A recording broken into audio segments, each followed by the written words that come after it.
எங்கள் வாழ்வும் எங்கள் வளமும் மங்காத தமிழென்று சங்கே முழங்கு.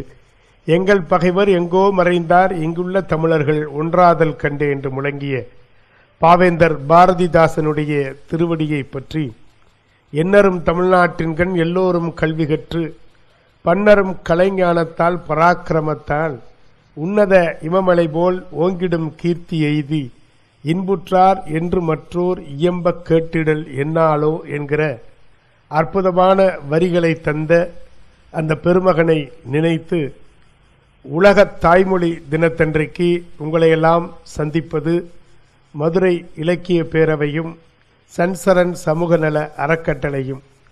மிகச்சிறப்பான இந்த நல்ல நாளிலே உலக தாய்மொழி தினத்தை உலகமெங்கும் கொண்டாடி கொண்டிருக்கக்கூடிய ஒரு உன்னதமான தருணத்திலே இந்த பட்டிமன்றம் உங்களுக்காக அற்புதமாக வளர்கிறது.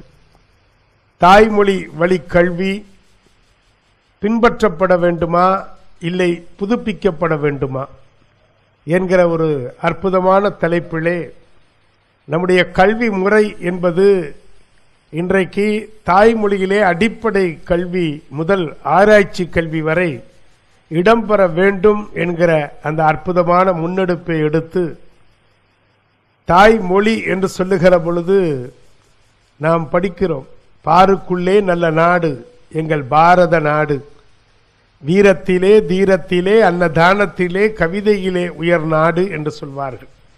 நாட்டினுடைய பெருமையை சொல்ல வந்த பாரதி சொல்லுகிறான், பாருக்குள்ளே நல்ல நாடு. பார் என்றால் உலகம்.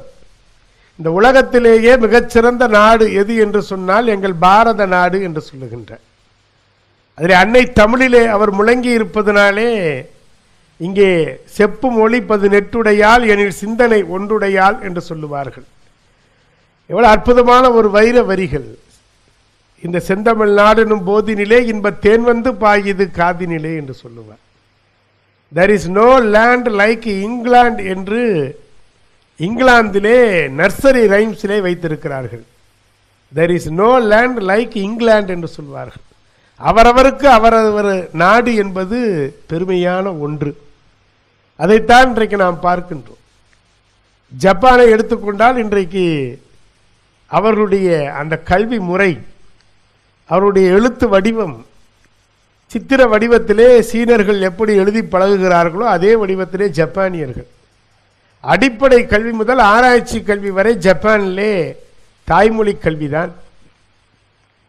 அப்படியானால் தாய்மொழி என்றால் தாயின் மூலமாக குழந்தைகளுக்கு கிடைக்கக்கூடிய அந்த வார்த்தைகள். எனவேதான் அதற்கு தாய்மொழி என்று வைத்தோம். நாம் தமிழர்கள் என்பதனாலே நமக்கு தாய்மொழி தமிழ். இன்னும் சொல்ல போனால் தமிழகத்திலே தெலுங்கு பேசுபவர்கள் இருக்கிறார்கள், கன்னடம் பேசுகிறவர்கள் இருக்கிறார்கள், சௌராஷ்டிர மொழி பேசுகிறவர்கள் இருக்கிறார்கள். இப்படி பல மொழிகளை பேசினாலும் அன்னை தமிழ் என்று வந்தவுடன் அவர்களுடைய மனமெல்லாம் மகிழ்ச்சியினுடைய எல்லைக்கு போகிறது. அதனால எங்கள் தமிழ் மொழி எங்கள் தமிழ் மொழி என்றென்றும் வாழியவே என்று சொல்லுகின்றோம். தமிழ் மொழி தமிழ் வெல்க. இன்றைக்கு அண்மையிலே கூட தமிழகத்திலே பொற்கால ஆட்சியை தந்து கொண்டிருக்கக்கூடிய நம்முடைய அருமைக்குரிய தளபதி மு.க. ஸ்டாலின் அவர்கள் கனித்தமிழ் மாநாடை வெகு சிறப்பாக நடத்தி முடித்திருக்கிறார். அதை வைத்து பார்க்கிற பொழுது கனித்தமிழ் மாநாடு, இன்றைக்கு கணினியிலும் தமிழ் இருக்க வேண்டும் என்கிற அந்த தாரக மந்திரத்தை 1998 முத்தமிழறிஞர் டாக்டர் கலைஞர் அவர்கள் கணினி தமிழ் என்கிற ஒரு தமிழுக்கு அதற்காக ஒரு இணைய மாநாட்டை நடத்தி இருக்கிறார். எனவே பிற நாட்டு நல்லறிஞர் சாத்திரங்கள் தமிழ் மொழியில் பெயர்த்தல் வேண்டும், இரவாத புகழுடைய புதுநூல்கள் தமிழ் மொழியில் இயற்றல் வேண்டும், மறைவாக நமக்குள்ளே பழங்கதைகள் பேசுவதிலோர் மகிமை இல்லை, திறமான புலமையெனில் வெளிநாட்டார் அதை வணக்கம் செய்தல் வேண்டும் என்று சொன்னார்.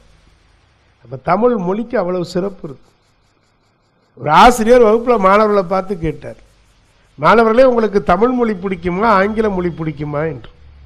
ஒரு பையன் எழுந்தான், எனக்கு தமிழ் மொழியும் பிடிக்கவில்லை ஆங்கில மொழியும் பிடிக்கவில்லை, அடுத்த வகுப்பில் இருக்கிற தேன்மொழி தான் பிடிக்கிறது என்று சொன்னான். அவன் மொழி என்று சொன்னால் மொழிதல் என்பதை மறந்துவிட்டு தேன்மொழி இடத்திலே நிற்கிறான். இது ஒரு விளையாட்டாக தெரிந்தாலும் அவனுடைய எண்ணத்தை நாம் இந்த இடத்திலே சிந்தித்து பார்க்கிறோம். மொழி என்பது இன்றைக்கு பண்பாட்டினுடைய அடையாளமாக திகழ்ந்து கொண்டிருக்கிறது. மொழி ஞாயிறு தேவநேய பாவாளர் அழகாக சொல்லுகிறார். நம்முடைய பண்பாடு, நாகரிகம், கலாச்சாரம் இதையெல்லாம் இன்றைக்கு வெளிநாட்டவர்கள் பார்த்து வியந்து போகிற அளவிலே நம்முடைய மொழி அற்புதமாக இருக்கிறது என்று சொல்லுகின்றார். அந்த மொழி, தாய்மொழி வழி கல்வி பின்பற்றப்பட வேண்டும் என்று ஒரு அணி, இல்லை புதுப்பிக்கப்பட வேண்டும். பின்பற்றப்பட வேண்டும் என்று யார் சொல்ல வந்திருக்கிறார்கள் என்று சொன்னால், தமிழ் படித்து தமிழிலே முதுகலை பட்டம் பெற்று ஒரு பள்ளியினுடைய தலைமை ஆசிரியராக இருக்கக்கூடிய திருமதி ஷீலாதேவி அவர்கள் வருகின்றிருக்கிறார். அவர்கள் தாய்மொழி வழி கல்வி அப்படியே பின்பற்றப்பட வேண்டும்னு சொல்றாங்க. அந்த அணி சேர்க்கிற விதமாக கணிதத்திலே அவர் மனம் சென்றாலும் தமிழின்பால் ஈர்க்கப்பட்டு, தமிழ் மொழியின்பால் ஈர்க்கப்பட்டு, தமிழுக்காகவே நான் தலை குனிவேன் என்று சொல்லி அந்த தமிழை கையில் எடுத்திருக்கக்கூடிய கணித ஆசிரியர், மிகச்சிறந்த மனிதர் சிவகிரி சித்தர் என்று அவரை அன்போடு நாங்கள் அழைப்போம். திடீரென்று ஒரு டேட்டா பேஸே வைத்திருப்பார். இந்த கோயிலுக்கு போனால் அது கிடைக்கும், அந்த கோயிலுக்கு போனால் இது கிடைக்கும் என்றெல்லாம் வழிகாட்டுகிற ஒரு வழிகாட்டி நெறியாளர், வணக்கத்திற்குரிய ஆசிரியர் சரவணன் அவர்கள் வந்திருக்கிறாங்க. அந்த அணியில ஒரு அற்புதமான பள்ளி, அப்பர் பள்ளி. நம்மெல்லாம் அப்பருக்கு போகத்தான் விரும்பணும், லோயர் ஆயிரப்படாது. எண்ணங்களிலே சிந்தனைகளிலே உயர்ந்து நிற்கணும். அப்படி சைவ சமய குறவர்களில் நால்வர்களில் திருநாவுக்கரசருக்கு தான் அந்த பெருமை கிடைத்தது, அப்பர் சுவாமிகள்னு சொன்னார்கள். அந்த அப்பர் பள்ளியிலே அற்புதமாக பணியாற்றி கொண்டிருக்கக்கூடிய மிகச்சிறந்த மனிதர், தமிழ் மீது தீராத அன்பு வைத்திருக்கக்கூடிய கவிஞர் வெங்கடேஸ்வரன் அவர்கள் வந்திருக்கிறார். ஒரு 3 பேரும் தாய்மொழி வழி கல்வி பின்பற்றப்பட வேண்டும் அப்படின்னு சொல்லியிருக்கிறாங்க. இந்த பக்கம் பார்க்கிறேன் 3 பேர் உட்கார்ந்துருக்கிறாங்க. இவர்கள் 3 பேரும் புதுப்பிக்கப்பட வேண்டும். காலத்திற்கு தகுந்த மாதிரி மொழிக்கல்வி என்பது புதுப்பிக்கப்பட வேண்டும் என்று சொல்வதற்காக பல மனங்களை பயிற்றுவிக்கின்ற ஒரு மனநல பயிற்றுனராக எல்லோரையும் அரவணைத்து சென்று கொண்டிருக்கக்கூடிய ஒரு மனநல பயிற்றுனர், பெஸ்ட் கவுன்சிலர் விருதுகளை பலமுறை பெற்றிருக்கக்கூடிய போற்றுதலுக்குரிய திருமதி கீதாமணி அவர்கள் வந்திருக்கிறாங்க. அந்த அணி சேர்க்கிற விதமாக தாய்மொழி வழி கல்வி நான் படித்த பொழுது இருப்பது அப்படியே இருக்கிறது, அதை கொஞ்சம் மாற்றி கொடுத்தால் நன்றாக இருக்கும். எதிர்காலத்திலே உலக அளவிலே சென்று போட்டி போட வேண்டும் என்று சொன்னால் அதை கொஞ்சம் புதுப்பிப்பதிலே தவறில்லை என்று சொல்வதற்காக வந்திருக்கிறார் செல்லம்பட்டி தந்த சொக்கத்தங்கம் கவிஞர் போத்திராஜன் அவர்கள். அந்த அணி சேர்க்கிற விதமாக அற்புதமாக மதுரையிலே புகழ்பெற்ற பள்ளியாக விளங்கிக் கொண்டிருக்கக்கூடிய OCPM பெண்கள் மேல்நிலைப் பள்ளியினுடைய முதுகலை வரலாற்று ஆசிரியர், வரலாற்றினுடைய பக்கங்களை எல்லாம் மாணவர்களுக்கு அறிமுகப்படுத்தி அதில் வரலாற்றை பல விதத்திலே எடுத்து தந்து கொண்டிருக்கக்கூடிய ஆசிரியை திருமதி கீதா ராணி அவர்கள் வருகின்றிருக்கிறார். இந்த பட்டிமன்றம் உங்களுக்காக வருகிறது என்று சொன்னால் தாய்மொழி வழி கல்வியை குறித்த ஒரு விழிப்புணர்வு தான். இன்றைக்கு தாய்மொழியிலே பேசுவதற்கு நாம் கூச்சப்படுகிறோம். 2 சௌராஷ்டிர பெருமக்கள் சந்தித்தால் சௌராஷ்டிர மொழியிலே தான் பேசுவார். சொக்கட்ச என்று சொல்வார்கள். சொக்கட்ச அந்த வார்த்தையை கேட்கிற பொழுதே ஒரு மகிழ்ச்சி, நல்லா இருக்குது, அருமையா இருக்குது அப்படி நம்ம சொல்ற பொழுது அவுரி அப்படின்னு சொல்லுவாங்க. அந்த மொழியை கேட்கிற பொழுது அவர்கள் இருவரும் சந்திக்கிற பொழுது அந்த மொழியிலே தான் பேசுவார்கள். 2 கன்னடர்கள் சந்திக்கிற பொழுது கன்னட மொழியிலே தான் பேசுவார்கள். 2 தெலுங்கர்கள் சந்திக்கிற பொழுது தெலுங்கு மொழியிலே தான் பேசுவார்கள். ஆனால் தமிழர்கள் மாத்திரம் தமிழிலே பேசுவதற்கு அச்சப்படுகின்ற ஒரு சூழல், ஆங்கிலத்திலே பேசுகிறார்கள். Where are you from? I am from Kallupatti. Oh very nice. Where is Kallupatti? நான் இவன் பக்கத்தில் தான் இருந்திருப்பேன். ஆனால் பேசுகிற பொழுது ஏன் நமக்கு ஏன் நுனி நாக்கில் ஆங்கிலம் வேண்டாம் என்று யாரும் சொல்லவில்லை. ஆங்கிலம் என்பது வாணிப மொழி, பிசினஸ் லாங்குவேஜ். தாய்மொழி என்பது அடி விழுகிற பொழுது அம்மானு கத்துறம் பாருங்க, அதுங்க தாய்மொழி தான் வருகிறது. மாதாஜி என்று கத்துவது இல்லை, பிதாஜி என்று கத்துவது இல்லை. அடிக்கிற அடியில கண்டுபிடிச்சிருவாங்க. காவல்துறையிட்ட தான் மொழி பேசாமையே இருக்கிறான்னு அவனை எங்க அடிச்சா எங்க வார்த்தை வரும்னு அவங்களுக்கு தான் தெரியும். அப்படி அடிச்சவன அவன் என்ன மொழி பேசுகிறான் என்பது நமக்கு தெரிந்துவிடும். அப்படி தாய்மொழி, தாய் நமக்கு சொல்லிக் கொடுத்து அந்த தாய்மொழி மூலமாக தாய் என்ன சொல்லுகிறாரோ அதுதான். அந்த தாய் சொல்லிக் கொடுப்பது தான் வேத வாக்கு. ஆரம்பத்திலே தாய் ஆங்கிலத்தை சொல்லிக் கொடுத்தாச்சுன்னா அவனுக்கு ஆங்கிலம் தான் தெரியும், வேற எதுவும் தெரியாது. அப்ப தாய்மொழி வழி கல்வி பின்பற்றப்பட வேண்டுமா, புதுப்பிக்கப்பட வேண்டுமா? நுனி நாக்கில் ஆங்கிலம் பேசுகிறோம். நம்ம ஆங்கில பட்டம் போட்டுக்கிறது தான் நமக்கு விருப்பமா இருக்கு. சார் அப்படின்னு சொல்றோம், யாரையாவது பார்த்தா சார் அப்படின்னு சொல்றோம். அதுக்கு என்ன விரிவாக்கம்னு கேட்டால் யாருக்கும் தெரியாது. மேடம் சொல்றோம், சார் சொல்றோம். சார் அப்படின்னா ஸ்லேவ் ஐ ஆம் ரெடின்னு அர்த்தம். உங்கள் அடிமை நான் காத்திருக்கிறேன். இப்படி சொன்னோம்னா என்ன ஆகிறது? குட் மார்னிங் சார் அப்படின்னா உங்களுடைய அடிமை நான் வணக்கம் சொல்லுகிறேன். ஏன் அழகா தமிழ்ல சொல்லாமல வணக்கம் ஐயா. முன்பெல்லாம் என்ன சார் சார்னு கூப்பிட்டுக்கிட்டு இருந்தாங்க. எப்போ முடி வெள்ளையா மாறுச்சோ அன்னையிலேருந்து ஐயா ஐயான்னு கூப்பிடுறாங்க. இப்படியாவது மொழி வளரட்டுமேன்னு நான் நினைக்கிறேன். இப்போ ச அப்படிங்கிற வார்த்தை சர் பட்டம் கொடுத்தாங்க. சார் பட்டம் அப்படிங்கிறது ஒரு உயர்வான பட்டமாக கருதி அன்றைக்கு போட்டுக்கிட்டதுனால சார் சார்னு வந்தது. இன்னைக்கு நம்ம பார்க்கிறோம், மேடம்ன்றோம், மிஸ்ஸுங்கிறாங்க பள்ளிக்கூடத்தில் பயலுங்க. அவங்க மிஸ்ஸஸா கூட இருக்கலாம், ஆனால் வச்சிருக்கிற பேர் ஆசிரியனா மிஸ்ஸு, வாத்தியாருன்னா சார், அவ்வளோதான்.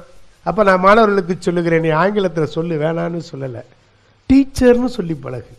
ஆசிரியர், ஆசிரியை, ஹெட் மாஸ்டர் அப்படி சொல்லி பழகு. மே கமின் சார் அப்படின்பாங்க. அப்படின்னா என்ன பொருள்? நான் உள்ள வரலாமான்னு கேட்கணும். ஆனால் அவன் கேட்கறதே இல்லை. சார் பார்த்து எஸ் அப்படின்னு சொல்லி இவர் பெர்மிஷன் கிராண்டட்னு சொன்னால் தான் உள்ளே வரணும். ஆனால் அவன் மே கமின் சார் உள்ளே வந்துடுவேன் வாட்டுக்கு. அது ஏதோ ஒரு எக்ஸ்கியூஸ் கேட்குற மாதிரி தான் இருக்குது. ஆங்கில மொழியை அழகாக கற்றுக்கொள்ள வேண்டும். தமிழில் வெளியே போடான்னு சொன்னால் உனக்கு கோபம் வருது, ஆங்கிலத்தில் கெட் அவுட் அப்படி பெருமையாக திட்டுங்க. என்னைய திட்டும் போது ஆங்கிலத்தில் திட்டுவதை நம்ம பெருமையாக நம்ம பார்க்கிறோம். நம்ம குடிக்கிற தேநீர் நம்ம பார்க்கிறோம். அது என்ன தேநீர்? டஸ்ட் டீ அப்படிங்கிறோம். பிளண்டட் டீன்னு ஒன்று இருக்கு, அது உயர்ந்த ரகம். டஸ்ட், டஸ்ட்னா தமிழ் படுத்தினா குப்பை.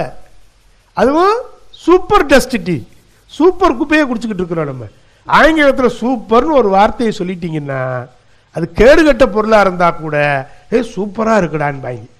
சூப்பராக இருக்குன்னா என்ன அர்த்தம்? நல்லா இருக்கு.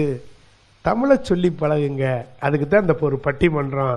ஒரு நாளைக்கு எவ்வளோ ஆங்கில வார்த்தைகளை பயன்படுத்துகிறோம். இனிப்பை ஸ்வீட் என்றான், அறுத்தறி உன் நாக்கைன்னு சொன்னார் காசி ஆனந்தன். இனிப்பை ஸ்வீட்டுங்கிறான். பஸ்ஸை பிடிக்கணும், குயிக்காக கிளம்பணும், ரஷ் ஆகுது, ப்ரஷ் பண்ணணும். ஒரு நாளைக்கு எவ்வளவு கலப்பு சொற்களை பயன்படுத்துகிறோம். அதையெல்லாம் நீக்க வேண்டும். தாய்மொழி வழி கல்வி சாத்தியம்தான், அது பின்பற்றப்பட வேண்டும் என்று ஒரு அணியும், இல்லை இல்லை புதுப்பிக்கப்பட வேண்டும் என்று ஒரு அணியும் பட்டிமன்றத்திலே கலந்து கொள்ள தயாராக இருக்கிறார்கள். எடுத்தவுடன் இப்பொழுது புதுமையை நாம் விரும்புகிறோம். நவம் என்று சொன்னால் புதுமை, புதுமை என்று சொன்னால் எதையும் தெளிவாக பார்க்கக்கூடிய ஒரு பார்வை. பழைய பல்லாங்கத்தையே, பழைய பஞ்சாங்கத்தையே வச்சுக்கிட்டு மாரடிக்காதீங்க, புதுமைக்கு வாங்க, புதியன விரும்பு என்றுதான் பாரதி சொல்லியிருக்கிறார். அப்படி புதுப்பிக்கப்பட வேண்டும் என்று சொல்வதற்காக இதோ வருகிறார் பெருமைக்குரிய கீதா மணி அவர்கள். அவர்களை உங்கள் சார்பாக அழைத்து மகிழ்கிறோம். நேயர்கள் அனைவருக்கும் என்னுடைய பணிவான வணக்கங்களை தெரிவித்துக் கொண்டு, இரு அணியில் பேச வந்திருக்கக்கூடிய தோழர்கள் தோழியர்கள் அனைவருக்கும் என்னுடைய வாழ்த்துக்களையும் வணக்கங்களையும் தெரிவித்துக் கொண்டு, நடுநாயகமாக வீற்றிருந்து நல்லதொரு தீர்ப்பை வழங்க காத்திருக்கும் டாக்டர் திரு சண்முக திருக்குமரன் ஐயா அவர்களுடைய பாதம் பணிந்து என்னுடைய உரையை ஆரம்பிக்கிறேன். ஐயா, ஐயா, தாய்மொழி வழி கல்வி புதுப்பிக்கப்பட வேண்டுமா, பின்பற்றப்பட வேண்டுமா? ஐயா, இன்னைக்கு காலையில் நீங்கள் பட்டிமன்றம்னு சொல்லிட்டீங்க. என்னுடைய கனவு அவருக்கு காலையில் நெஞ்சில் கபம் இருந்ததுனால நான் கொஞ்சம் சாற்றாமுது செஞ்சேன். ஐயா, தூரம்பருப்பு துகையில செஞ்சு வச்சுட்டு கிளம்பி வீட்டை விட்டு வெளியே வந்தா பக்கத்து வீட்டு அம்மா எனக்கு ஒரு தொன்னையில திருக்கண்ணமோது கொடுத்தாங்க. மிக அற்புதமாக இருந்து குடிச்சிட்டு அப்படியே வந்தனா வர்ற வழியில ஒரு உணவகத்துல நம்ம சரவணன் ஐயாவும் போத்தி ஐயாவும் கோந்தடையையும் புரியடையையும் பிச்சு போட்டு சும்மா கப்பு கப்புன்னு சாப்பிட்டுக்கிட்டு இருந்தாங்க. நான் பார்த்துட்டு சரி நல்லா சாப்பிடுங்கன்னு சொன்னா, அதற்கு எதிர்த்தாப்புல நம்ம ராம்நாத் பாபு ஐயா என்ன செஞ்சாருன்னா குலை மாவை நல்லா குழப்பி அடிச்சிட்டு இருந்தாரு. என்னடா இது, சரி ரொம்ப வயிறு பசிக்குது போல அப்படின்னு சொல்லிட்டு நான் நேரம் நம்ம வீட்டுக்கு வந்து கதவை தட்டுனேன்னா நம்ம வைஜெயந்தி அம்மா சுட சுட ஒரு தொன்னையில செழும்பத்தையும் ஒரு குலையில குழம்பியையும் கொடுத்தாங்க. அற்புதமாக இருந்தது. அற்புதமாக இருக்கும். ஆமா, அற்புதமாக இருந்தது. அதுக்குள்ள நம்ம ஜான் ஐயாவுக்கு இன்னைக்கு பிறந்த நாளாம். அவர் எனக்கு ஒரு கட்டிகையையும் ஒரு கறிப்பொதியையும் கொடுத்தாரு. அற்புதமா இருந்துச்சு. சாப்பிட்டு முடிச்ச உடனே அதுக்குள்ள போனவங்க 2 பேர் என்ன செஞ்சாங்கன்னா, நம்ம வெங்கடேசன் ஐயா என்ன பண்ணாரு அப்படின்னம்னா, ஒரு பை நிறைய மெதுவனையும் முறுக்கினியையும் வாங்கிட்டு வந்தாரு. சரி. அதுக்குள்ள நம்ம கீதாராணி அம்மா என்ன செஞ்சாங்க அப்படின்னம்னா, உளுந்தையையும் புடைச்சி. சரி. ஏதாவது உங்களுக்கு புரிஞ்சுச்சா? அதான் நான் தமிழ்நாட்டுல தான் இருக்கமான்னு யோசிச்சுக்கிட்டு இருக்கேன். தூய தாய்மொழி இதுதான் ஐயா. இப்ப யாருக்குமே கண்டிப்பா புரிஞ்சிருக்காது. இத்தனை விஷயம் சொல்லியிருக்கேனே, ஏதாவது ஒன்னாவது புரிஞ்சுச்சான்னு சொல்லுங்க. நான் காலையில எழுந்துச்சு, என் வீட்டுக்காருக்கு சளி பிடிச்சிருந்துச்சு. எனக்கு குழம்பின்னு சொல்லதான் குழம்பி போய் உட்காந்து. நீங்க குழம்பி தான் உட்காந்துருப்பீங்க. நீங்க தாய்மொழிய நீங்க என்ன செய்ய சொல்றீங்க, இப்ப பின்பற்றப்படணும்னு சொல்லிருக்கீங்க. இப்ப இது ஃபுல்லா உலகம் ஃபுல்லா பின்பற்றப்பட வேண்டி இருக்கணும். காலையில எழுந்துச்சு என் வீட்டுக்காருக்கு சளி பிடிச்சதுனால கொஞ்சோண்டு ரசம் வச்சேன். அதுக்கு பேரு சாற்றமுது. ரசத்துக்கு. சரி, சரிங்களா. பக்கத்து வீட்டு அம்மா திருக்கண்ணமுது கொடுத்தாங்க, பாயாசம் கொடுத்தாங்க. திருக்கண்ணமுது. வர்ற வழியில ஒரு ஹோட்டல்ல நம்ம சரவணன் ஐயா கோந்தடைய இல்லைன்னா சப்பாத்திய 2 பிச்சு போட்டு நல்லா சாப்பிட்டுக்கிட்டு இருந்தாரு. போத்தி ஐயா புரோட்டாவை பிச்சு போட்டு சாப்பிட்டுட்டு இருந்தாரு. புரிஞ்சுச்சா? நம்ம ராம்நாத் பாபு ஐயா குலைமாவை குழப்பி அடிச்சாருன்னு சொன்னேன்ல, குலைமானா நூடுல்ஸ். சரி. அப்ப வீட்டுக்கு வந்தோடனே நம்ம வைஜெயந்தி அம்மா செலும்பம் கொடுத்தாங்கல்ல, அழகான இனிப்பான கேசரி கொடுத்தாங்க. ஒரு குவளையில குழம்பி கொடுத்தாங்கன்னா காப்பி கொடுத்தாங்க. அதுக்குள்ள நம்ம வெங்கடேசன் ஐயா என்ன வாங்கிட்டு வந்தாரு, மெதுவனையும் முறுக்கினியும் வாங்கிட்டு வந்தாரா. மெதுவன்னா பன்னு, முறுக்கினா ஜாங்கிரி. கீதாராணி அம்மையார் என்ன வாங்கிட்டு வந்தாருன்னா உளுந்தையையும், அதுக்கடுத்து இன்னொன்னு என்ன சொன்னேன் நான், புடைச்சியையும். உளுந்தன்னா வந்து பாத்தீங்கன்னா போண்டா, புடைச்சினா பப்ஸ். இப்ப இதெல்லாம் பாத்துக்கோங்க.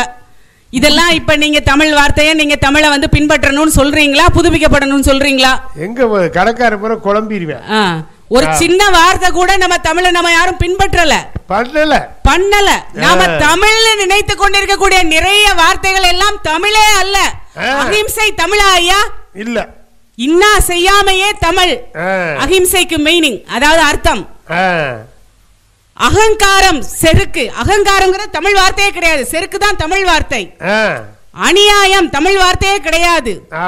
முறையற்ற செயல். ஒரு பொங்கல் வாழ்த்து சொல்ல தெரியுதா உங்களுக்கு? இதுல அகராதி சொல்றோம், அகராதி தமிழ் வார்த்தையே இல்ல, அகர நிரல் அதுதான் தமிழ் வார்த்தை. அனாதை தமிழ் வார்த்தையே கிடையாது, துணைவிழி அதுதான் தமிழ் வார்த்தை. இத்தனை தமிழ் வார்த்தைகள் வச்சிருக்கோம். இதையெல்லாம் நாம் எல்லாரும் பின்பற்றி கொண்டு வருகிறோமா? இப்படி ஒரு 3 பேர் வந்து உட்கார்ந்து இருக்காங்க, பின்பற்றணும்னு வரும்போதே நான் என்னையா நீங்க கோந்தடை சாப்பிட்டு கொண்டே இருக்கிறாருன்னா, என்ன பேசுறீங்க நீங்க, தமிழ்ல பேசுங்க அப்படிங்கிறாரு அவரு. இவர் பின்பற்றணும்னு சொல்றாரு. 3 பேரு. இதுல ஒரு வார்த்தைக்காவது விளக்கம் சொல்லலைன்னு வச்சுக்கோங்க. பாருங்க, வீடு போய் சேர மாட்டாங்க.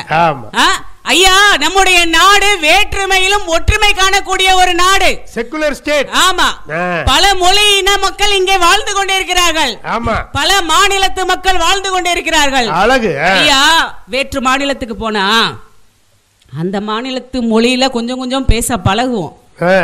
அந்த மொழியோட அந்த மாநிலத்தோட பழக்க வழக்கங்கள் நம்ம உள்ள கொண்டு வர்றது இல்லையா? அந்த மாநிலத்து ஆடைகளை நாம் அணிவது இல்லையா? அந்த மாநிலத்துக்கு ஏற்றவாறு நாம் நம்மை மாற்றிக்கொள்வது இல்லையா?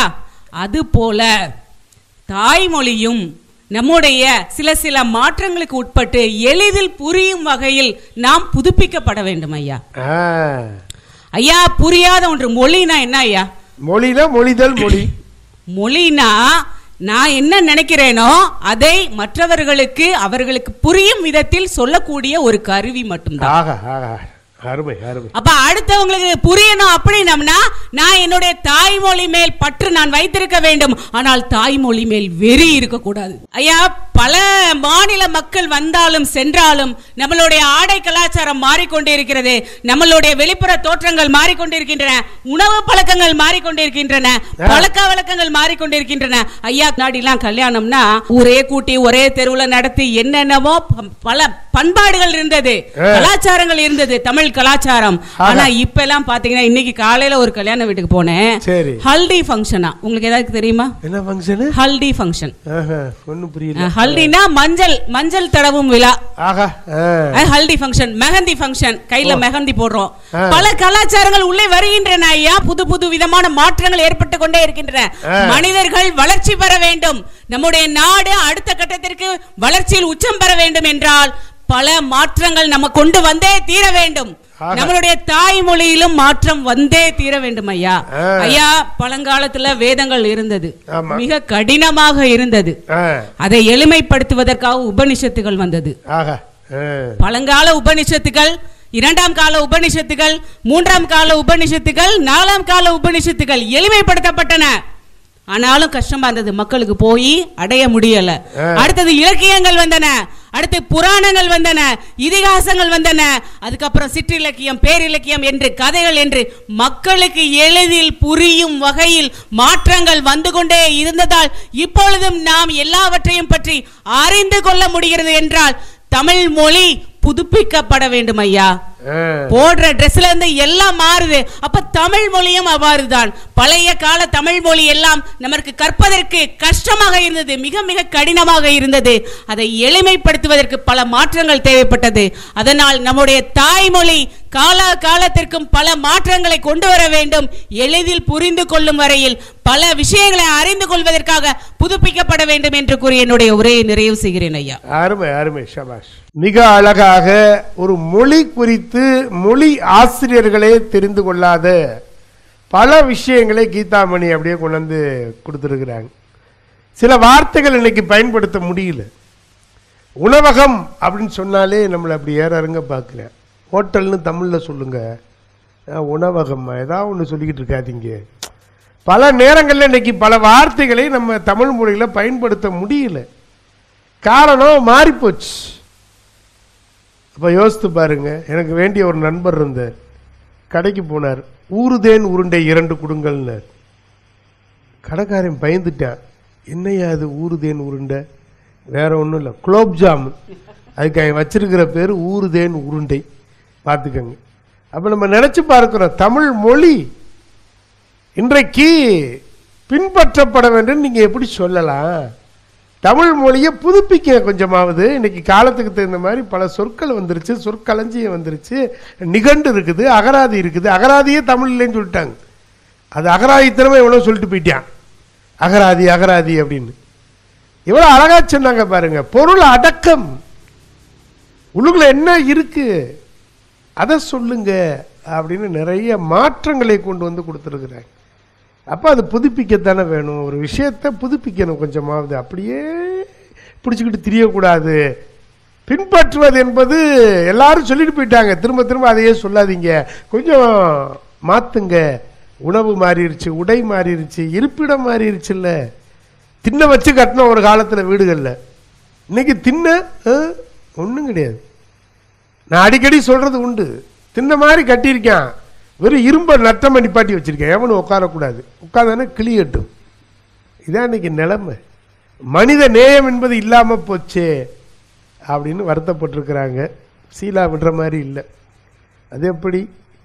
என் தாய்மொழி, என் தமிழ் மொழி, எங்கும் இருக்கக்கூடிய, எங்கும் தமிழ் எதிலும் தமிழும் என்று சொல்லக்கூடிய அந்த மொழி அப்படியே பின்பற்றணும் அப்படின்னு சொல்வதற்காக இதோ வருகிறார் ஷீலாதேவி.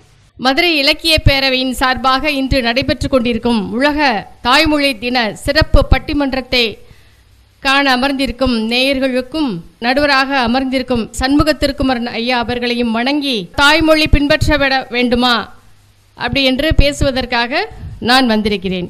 பேசிவிட்டு அமர்ந்திருக்கிறார் கீதாமணி சகோதரி. அனைத்தும் எங்களுடைய அணிக்காக தான் பேசிவிட்டு அமர்ந்திருக்கிறார். ஒரு மொழி என்பது என்ன, அதை என்ன நம்ம மேம்படுத்துறதுக்கு தமிழில் என்ன இருக்குது?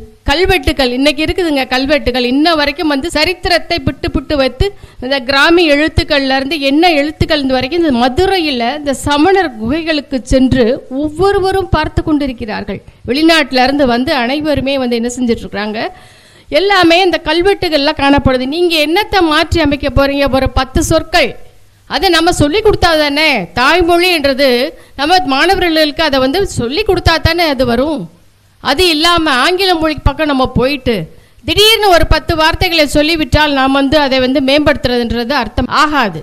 ஒரு குழந்தை உயிர் மொழி, தாய்மொழி என்பது உயிர் மொழி. தன்னுடைய தாய் பேசுவதை கேட்டு வளர்ந்து வரும் குழந்தைக்கு தாய்மொழி வழி கல்விதான் சிறப்பானது. நீங்கள் தாய்ப்பால் தருவீர்களா, புட்டிப்பால் ஒரு குழந்தைக்கு தருவீர்களா? தாய்ப்பால் தான் ஒரு குழந்தைக்கு முக்கியம் என்று நமக்கு நன்றாக தெரியும். அதுபோலத்தான் மொழியுமே பின்பற்றப்பட வேண்டுவதற்கு அந்த பழைய சரித்திரங்களும் சான்றுகளும் இன்று வரைக்கும் அப்பட்டமா பார்க்கிறோம். நம்ம கீழடி எடுத்துக்காங்க, பல்சான்றீரேன்னு அங்கே அழகா பொண்டு ஓடிக்கிட்டே இருக்கு திரையில் சான்றுகள். அவ்வளோ அழகாக அந்த காலத்து வாழ்வை அப்படியே படைத்து வைத்திருக்கிறார்கள். தினமும் படையெடுக்கிறாங்க ஒவ்வொரு மாணவ செல்வங்கள், ஒவ்வொரு பள்ளிகள் அங்கே போய் கீழடியை பார்த்து அதை வளர்த்து கொண்டு தான் இருக்கிறார்கள். இதில் மேம்படுத்துவதற்கு நீங்கள் என்ன புதுசாக என்னத்தை கொண்டு வைக்க போகிறீங்க? 2000 ஆண்டுகளுக்கு முன்னாடி இருக்கிற கீழடியையே அப்படியே பேர்த்து தமிழையே கொண்டு வந்து வச்சிருக்கிறாங்க கை மேலே. கண்ணால் லட்டு தின்ன ஆசையான்ற மாதிரி அழகான தமிழ் மொழிக்கு அது ஒரு சான்றாக, தாய் வழி கல்விக்கு சான்றாக அங்கே போயிட்டு வர குழந்தை அப்படியே மெய் சிலிர்த்து போகுது. இங்கே பள்ளியிலேருந்து போனோம், அந்த தமிழையும் அந்த செழுமையையும் பார்த்து அப்படியே மெய் சிலிர்த்து போய் தானாகவே அவர்களுக்கு பற்று வந்து விடுகிறது. நாம் செய்ய வேண்டியது என்ன? நாம் செய்ய வேண்டியது என்ன? எங்கே கோட்டை விடுகிறோம்? எதை பார்த்து மயங்குகிறோம்? தாய்மொழி வழி கல்விதான் அந்த குழந்தையை உயிரோட்டமாக நேசிக்கக்கூடிய, ஐயா சொன்னபடி மனிதாபிமானம் மிக்கவர்களாக, ஒரு பண்பாளராக, நாட்டை நேசிக்கக்கூடிய ஒரு பண்பாளராக, தேசப்பற்று மிக்கவர்களாக வளர்க்கக்கூடிய சக்தி தாய்மொழிக்கு மட்டும்தான் உண்டு. இருப்பதை பின்பற்றுவோம். திருக்குறள் 2 அடி, திருக்குறள் 2 அடி தான். ஏன் சொல்ல வைக்க முடியல? ஏன் சொல்ல வைக்க முடியலன்னு கொஞ்சம் சிந்திங்க. ரொம்ப சிரமப்படுறேன், ரொம்ப சிரமப்படுறாங்களே. சாய்ஸ்ல விட்டுறேன். திருக்குறளை சாய்ஸ்ல விடுறவங்களுக்கு இப்ப அது மேம்படுத்துறதுக்கு என்ன இருக்கு? அதை சரியா பாருங்க, மூதுரையை பாருங்க, ஔவையார் கொடுத்திருக்கிற அந்த செல்வங்கள், நாலடியாரை பாருங்க. ஐயோ, பொக்கிசங்களாக கொட்டி கிடக்கும் அந்த இலக்கியங்களையும் நன்னெறி நூல்கள். முக்கியமான ஒரு விஷயம் நன்னெறி நூல்கள். அந்த நன்னெறி நூல்கள் அன்னையும் பிதாவும் முன்னறி, அதான் ஆலயம் தொழுவது சாலவும் நன்று. இப்படி போயிட்டே இருக்குங்க. அன்றாட வாழ்க்கையில என்னென்ன செய்யணும்? பூரா அகர வரிசையில போகுது. சனி நீராடு எளிமையா எடுத்து வச்சுட்டு போயிருக்காங்க. அதை பின்பற்றுறீங்களா? அதை கேட்க மாட்டேங்கிறீங்க. அதை மேம்படுத்தி என்ன செய்ய போறீங்க? இதை நாம் பின்பற்றினால் தானே மேம்படுத்த முடியும். இருக்கிறதே பின்பற்ற மாட்டாங்களா? புதுசா பண்ண போறாங்களா? புதுசாக நாம் செய்வதற்கு தமிழ் மொழியை பொறுத்தவரை அந்த சில விஷயங்கள் தான் இருக்கிறதே தவிர, அந்த பின்பற்றப்பட வேண்டியவைகளை நாம் முதல் பின்பற்றணும்.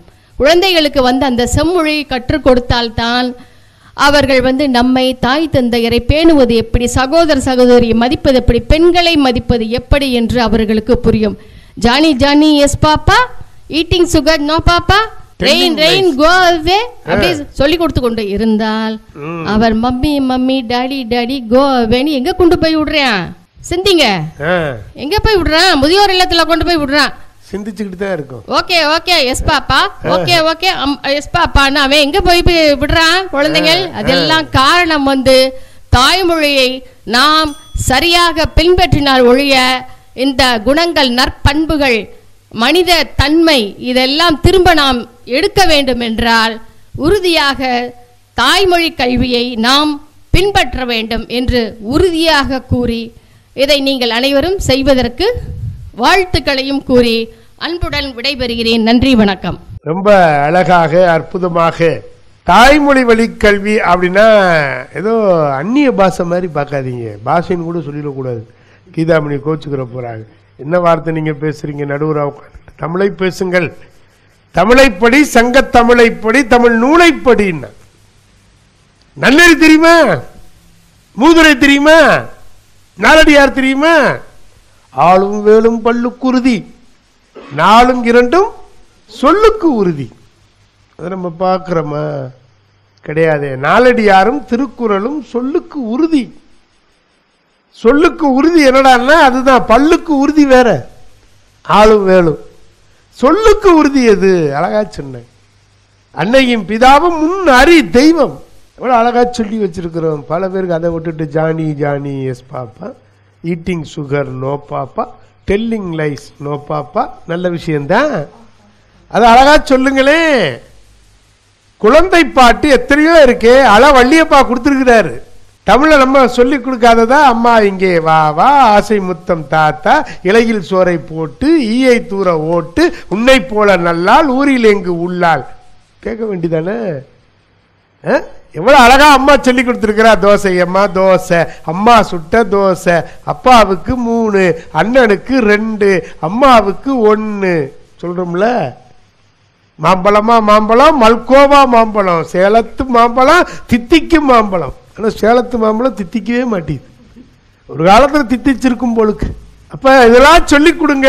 ஆங்கில வழிதான் வேணுமா? தாய்மொழியை பின்பற்றினாலே போதுமே அப்படின்னு கேட்டு வச்சிருக்கிறாங்க. போத்தி 2 பிள்ளைகளையும் ஆங்கில வழியில தான் படிக்க வச்சார். பூரா இங்கிலீஷ் தான். வீட்டில் பார்த்தீங்கன்னா போத்தி பேசுகிற இங்கிலீஷ் இருக்கே, அதே அப்பா அவ்வளவு இங்கிலீஷ் பேசுவார். வாங்க போத்தி, செல்லம்பட்டி கவிஞர் போத்திராஜன் வாங்க. அமுதே தமிழே அழகிய மொழியே என்னதுயிரே, சுகப்பல தரு தமிழ் பா, சுவையோடு கவிதைகள் தா, தமிழே நாளும் நீ பாடு, தமிழே நாளும் நீ பாடு, செந்தமிழே உயிரே நருந்தேனே, செயலினை மூச்சினை உமக்களித்தேனே. அனைவருக்கும் இனிய வணக்கம். இன்று தாய்மொழி தினம். அதனால் தாய்மொழி கற்ற அனைவருக்கும், என் தாய் மண்ணின் சார்பாக அனைவருக்கும் இனிய தமிழ் வணக்கம். இன்று அருமையான இந்த தாய்மொழி தினத்திலே நல்லதொரு பட்டிமன்றத்தை ஏற்பாடு செய்து சீரோடும் சிறப்போடும் இன்று மிக சிறப்பாக நடைபெற்று கொண்டிருக்கிறது. இதை ஏற்பாடு செய்திருக்கக்கூடிய மதுரை இலக்கிய பேரவையினுடைய தலைவர், நிறுவன தலைவர், பட்டிமன்ற நடுவர் முனைவர் சண்முக திருக்குமரன் அவர்களை வணங்கி, நல்ல தலைப்பு, தாய்மொழி பின்பற்றப்பட வேண்டுமா புதுப்பிக்கப்பட வேண்டுமா? நான் புதுப்பிக்கப்பட வேண்டும் என்று வாதாட வந்துள்ளேன். என் அணியினர் எதிரணியினர் இருவருக்கும் என் வாழ்த்துக்கள். அன்பு நண்பர்களே, இன்று தாய்மொழி தினம். தாய் தமிழ். நாம் தமிழகத்திலே வாழ்ந்தாலும் தமிழ் அகத்தில் இருக்க வேண்டும். தமிழகத்திலே வாழ்ந்தாலும் தமிழ் அகத்திலே இருக்க வேண்டும். அவன்தான் தமிழன். தமிழன் என்று சொல்லடா, தலை நிமிர்ந்து நில்லடா. இந்த 2 தலைப்புக்கு என்ன வித்தியாசம்? பின்பற்றப்பட வேண்டுமா புதுப்பிக்கப்பட வேண்டுமா? இங்கே ஒரு குழப்பமான ஒரு தலைப்பு தான். நான் ஒரு அடிப்படையிலே ஒரு கட்டிட பொறியாளர். ஏன்னா திடீர்னு சிவில் இன்ஜினியர் சொல்லிடுவேன், அப்படித்தான் வாய் வருது. ஆனால் மேக்சிமம் நாங்கள் தமிழே உரையாற்றுவதற்கு முயற்சி பண்ணி கொண்டிருக்கிறோம். ஆமாம். ஆக வட்டார மொழி என்பது வேறு. பழக்கத்திலே பிறவியிலிருந்தே அம்மா என்று அழுகும் குரலோடு நாம் பிறந்த நாம், ஏன்னா அம்மா என்று இறக்கும் வரை நாம் எவ்வாறு தமிழை உரையாடுகிறோம் என்றுதான் இப்போது வேதம் வாக்கு. இந்த உரையாடல், இந்த தமிழ்நாட்டிலே பிறந்த நாம் அனைவருமே கல்வி கற்கிறோம். தாய்மொழியான தமிழே கல்வி கற்கின்றோம். உதாரணமாக நான் என்னை பற்றியுமே எப்போதுமே நான் என்னை பற்றி மட்டுமே தான் பேசுவேன். ஐயாவை சொல்லிட்டாரு, 2 பிள்ளையுமே ஆங்கில வழியில் கல்வி தான் படிக்க வச்சேன். அது பேசுகிற ஆங்கிலமும் புரியலை, நான் பேசுகிற தமிழும் அதுக்கு புரியலை. வீட்டில் ஒரே ஏற்கனவே முன்னாடி எனக்கு ஏகப்பட்ட சண்டை வரும். இதனால் இது பிள்ளைகளோட சண்டையை எல்லாம் என்னத்தை படித்த இன்ஜினியர் எதுக்கு படித்த, அது படித்த படிப்பு உனக்கு தெரியலையே, அது கற்றுக் கொடுக்க முடியலையே, அது வீட்டு படம் கற்றுக் கொடுக்க முடியலேன்னு சொல்லி ஏன் வீட்டை மண்ணை குப்பத்தை குத்து எனக்கு என்ன வெக்கத்தை விட்டு சொல்கிறதுக்கு ஒன்றும் கூச்சமே கிடையாது. ஏன்னா தாய்மொழி கேள்வி அப்படி போயிருச்சு. ஒரு கட்டிடம் கட்டினால் குறைந்தது ஒரு 20 ஆண்டுகளுக்கு அப்பாக அதை நாம் புதுப்பிக்கிறோம். ஒரு கோயிலை கட்டினால் குறைந்தது ஒரு 12 ஆண்டுகள் கழித்து அதை நாம் புதுப்பிக்கிறோம். இந்த தாய்மொழி கல்வியை நாம் எவ்வாறு புதுப்பிக்க வேண்டும், எவ்வாறு திரும்ப அதை ரெனோவேஷன் பண்ணணும், இதுதான் இப்போ நம்மளுக்கு வாக்கு. எப்படி இதை நான் சொல்லும்போது, எப்படி நாம் புதுப்பிப்பது? இந்த நாம் இன்று நடைமுறை இருக்கக்கூடிய இந்த சொற்கள் அனைத்துமே நம்ம உடலோடு உயிரோடு, இதுதான் நம்ம தாய்மொழியை என்று அனைவரும் ஏற்றுக்கொண்ட சில விஷயங்கள், சில மொழிகள் இருக்கு. வட்டார மொழியிலும் சரி, நகரத்திலும் சரி, கிராமத்திலும் சரி. உதாரணத்துக்கு நம்முடைய அருமைக்கு சகோதரி அருமையாக சொன்னாங்க, அந்த எந்த சொற்களுக்குமே விளக்கம் தெரியவில்லை. குழம்பினாக குழம்பி போயிட்டோம். எனக்கு ஒரு குழம்பி கொடுங்கன்னா டீ காஃபி கொடுப்பாங்க, இது ஏதாவது குழம்பிருக்கேன் நான் குழம்பி கொடுத்தா நான் இன்னமும் குழம்பிடுவேன். அது இப்படி நிறைய சொற்களை, இட்லி உதாரணத்துக்கு இட்லி, காலையில் சாப்பிட்டேன், இட்லி சாப்பிட்டேன். இட்லி என்பது தமிழ் சொற்கள் கிடையாது. அது நடைமுறையில் இட்லிக்கு என்பது இழுத்து சொன்னோம்னா வேற லூசு பையன்றிருவேன். நான் இப்படி தான் ஒரு நாள் ஒரு கிராமத்துக்கு போயிருந்தேன். நம்ம படித்த ஈமாப்பில் நம்ம புருஷ படிச்சுக்கோம்ல, நம்ம பெரிய படிப்பாளி இல்லை, இது கிராமத்தில் போய் நம்ம இங்கிலீஷில் பேசினோம்னா நம்ம காலனியாக நம்மளை அடித்து விடுவான் என்று கருதி தூய தமிழில் பேச பழகினேன். ஐயா வணக்கம் ஐயா அப்படின்னு கூறினேன். ஒரு வந்த வணக்கம் ஐயா என்று கேட்டார். இங்கே பேரூர்ந்து எங்கே நிற்கும் என்று கேட்டேன். அவர் என்ன ஏறங்க பார்த்தார். அப்போ சொன்னார், ஏப்பா நீ எல்லாம் படித்தவே நல்ல விவரமான ஆளாக இருக்க, நீ இங்கே வந்து நீ இங்கிலீஷில் பேசுறியாப்பா அப்படின்னார்.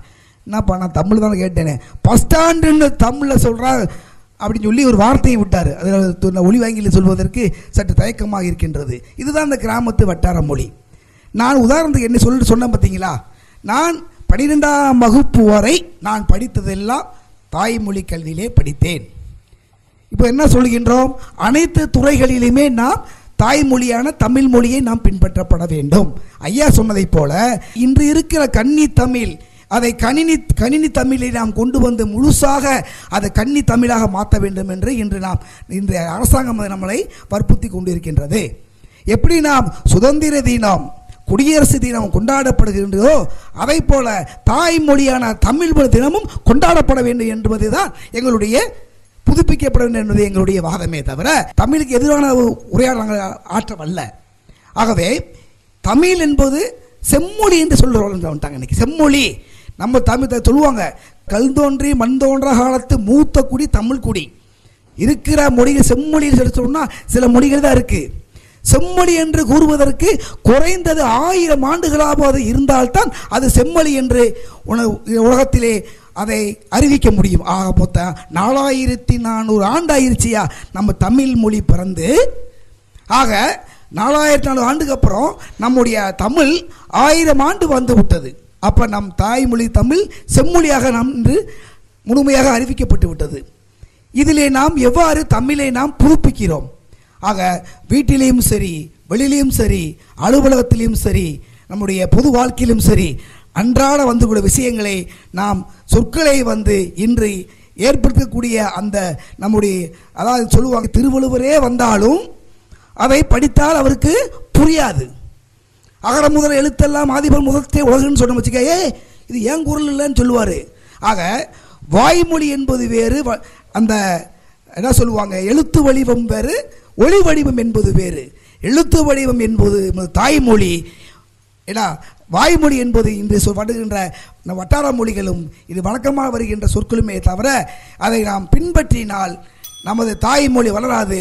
அதை புதுப்பித்தால் தான் நம்முடைய தாய் மொழியான தமிழ் மொழி செம்மொழி. கவிதைகளும் கட்டுரைகளும் கம்பனும் பாரதியாரும் கவிதைகள் கற்று எழுதிய ஔவையார் போன்ற பழைய நமது தமிழை புதுப்பித்திருக்கிறார்கள், சொல்லியிருக்கிறார்கள். அதை புதுப்பிக்க வேண்டும். அதே போல நாம் படித்த கல்வியை 12ஆம் வகுப்பு முடித்து நீ கல்லூரி போகும்போது முழுக்க ஆங்கில வழி கல்வியே வரும். ஆனால் அதை எப்படி இவன் தமிழிலே கற்ற இந்த மாணவன் எப்படி இவன் போய் கல்லூரியிலே போய் ஆங்கிலத்திலே கற்பான் என்ற ஒரு எண்ணம் வரும். ஆக நீ இந்த 12ஆம் வகுப்பு வரை தமிழிலே, தூய தமிழிலே, சிறப்பு தமிழை, தாய்மொழியான தமிழ் மொழியிலே கற்றால் இலக்கியம், இலக்கணம், கவிதைகள், கட்டுரைகள் அனைத்தையும் தூய தமிழிலே நீ தெளிவாக கற்றுக்கொண்டால் 12ஆம் வகுப்பு தாண்டி நீ கல்லூரி போகும்போதே தாய்மொழியான தமிழ் மொழி உனக்கு ஒரு தடையே இல்லை. அதை நீ புதுப்பித்தால் தாய்மொழி என்று உனக்கு கை கொடுக்கும். என்று வாழ்க தமிழ், வளர்க தமிழ். என்றுமே தமிழை புதுப்பித்தால் நம்ம தாய்மொழி வளரும் என்று சொல்லி வாய்ப்புக்கு நன்றி கூறி விடைபெறுகிறேன். நன்றி, வணக்கம். போத்தி அவர்கள் அப்படியே 12ஆம் வகுப்புக்கு பிறகு தாய்மொழி கல்வி எல்லாம் சரிப்பா, அதுக்கப்புறம் மேலே வரக்கூடிய கல்வியெல்லாம் புதுப்பிக்கணுமா வேண்டாமா அப்படிங்கிற ஒரு சிந்தனையை பதிவு செய்திருக்கிறார். சிரமப்படுறான்ல, தாய்மொழி கல்வி நான் வேண்டான்னு சொல்லலை, அதை கொஞ்சம் புதுப்பிச்சிங்கன்னா தானே அடுத்து மேல்நிலை கல்வி அடுத்தெல்லாம் போகிற பொழுது அவன் வாழ்க்கை என்கிற அந்த வீதியிலே வருகிற பொழுது பல்வேறு விதங்களை புதுப்பிக்கிற பொழுது தானே அது வெற்றியை தர முடியும். அது புதுப்பிக்க மாட்டோம், இன்னும் பழசதே பிடிச்சிக்கிருவோன்னு சொன்னால் அவன் தமிழும் தெரிய மாட்டேங்குது, இங்கிலீஷும் தெரிய மாட்டேங்குது, தங்கிலீஷில் பேசிக்கிட்டு இருக்கிறான்னு வருத்தப்பட்டிருக்கிறார். உண்மைதானே? அவன் என்ன மொழியில் இருக்கான்னு அவனுக்கே தெரியல. படிக்கிற பிள்ளைகள் எல்லாம் மெட்ரிகுலேஷன் பள்ளியில் படிக்கிறாங்கன்னு நம்ம சொல்கிறோம். ஆனால் வெளியே 4 வார்த்தை ஆங்கிலத்தில் பேசுகிறான்னா, சார் நமக்கு ஆங்கிலம் வராது சார். ஏன்னா 12ஆம் வகுப்பு வரைக்கும் ஆங்கிலம் 80 நாளாக படித்தேன், அது படித்தேன் சார், நீங்கள் பாடத்தில் என்ன வேணாலும் கேளுங்க எழுதுவேன், ஆனால் தனியாக பேசுன்னு சொன்னால் பேச மாட்டேன். தாய்மொழியும் தெரிய மாட்டேது, ஆங்கில மொழியும் தெரியல, மற்ற எந்த மொழியும் தெரியாமல் இருக்கிறான். அதனால தான் அடிப்படை கல்வியிலேருந்து தமிழ் மொழி வேணும் அப்படின்னு அதை கொஞ்சம் புதுப்பிங்கன்னு சொல்லியிருக்கிறார். மறுக்கணும்னா கணித ஆசிரியர் வரணும். ஏன்னா அவர் தான் சிக்கல், அவர்கிட்ட தான் இருக்கு. அவர் 1 × 2 × 3 × 4 இந்த இண்டுக்கு என்னன்னு எனக்கும் தெரியல. 1 பெருக்கல் 2 பெருக்கல் 3 பெருக்கல் 4 பெருக்கல்னா பெருக்கிட்டு ஓடிடுவேன். கழித்தல், வகுத்தல், கூட்டல், பிளஸ் போட்டுக்கடா, மைனஸ் போட்டுக்கடா, மைனஸ் மைனஸ் சேர்ந்தா என்ன சார் வரும்? பிளஸ் வருமா? அல்ல என்ன சார் வரும்? இப்படி ஆங்கிலம் அதிகமாக புழங்குற ஒரு பாடமாக கணித பாடம் இருந்தாலும் கணிதத்தில் இருக்கக்கூடிய அளவீடுகள் எல்லாம் இன்றைக்கும் நாம் பின்பற்றுகிறோமே. அப்படிதான் அவர் சொல்லுவார் நான் நினைக்கிறேன். வாங்க கவிஞர் சரவணன். தமிழ் மொழியின் சிறப்பை, தாய்மொழியின் சிறப்பை உலகத் தமிழர்கள் அனைவரும் உணர வேண்டும் என்ற உயரிய சிந்தனையோடு மதுரை இலக்கிய பேரவை விழிப்புணர்வுக்காக நடத்தி கொண்டிருக்கும் இந்த பட்டிமன்றத்தை சீரோடும் சிறப்போடும் நடத்தி கொண்டிருக்கும் மதுரை இலக்கிய பேரவையின் தலைவர், மதுரையின் மாக்கிய வெள்ளி எங்கள் நடுவர் முனைவர் சண்முக திருக்குமரன் அவர்களுக்கும் எனது அணியினருக்கும் எதிரணியினருக்கும் மக்களுக்கும் இனிய வணக்கத்தை தெரிவித்து என் உரையை துவங்குகிறேன். நடுவர் அவர்களே, எதிரணியில 3 பேர் புதுப்பிக்கப்பட வேண்டும்னு ஒரு விஷயத்தை சொல்லிக்கிட்டே போறாங்க. சரி ஐயா, ஒரு விஷயம் எந்த ஒரு விஷயமாக இருந்தாலும் அது நடைமுறையில் பயன்பாட்டில் இருந்தால் மட்டும்தான் புதுப்பிக்கப்பட முடியும். வீடை கட்டி கட்டி விற்கிறார் சொன்னார்.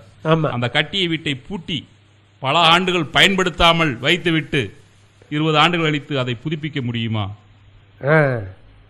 இப்ப புதுப்பிக்கலாம்னு சொல்றாங்க. வீட்டையே தூக்கிடலாம்.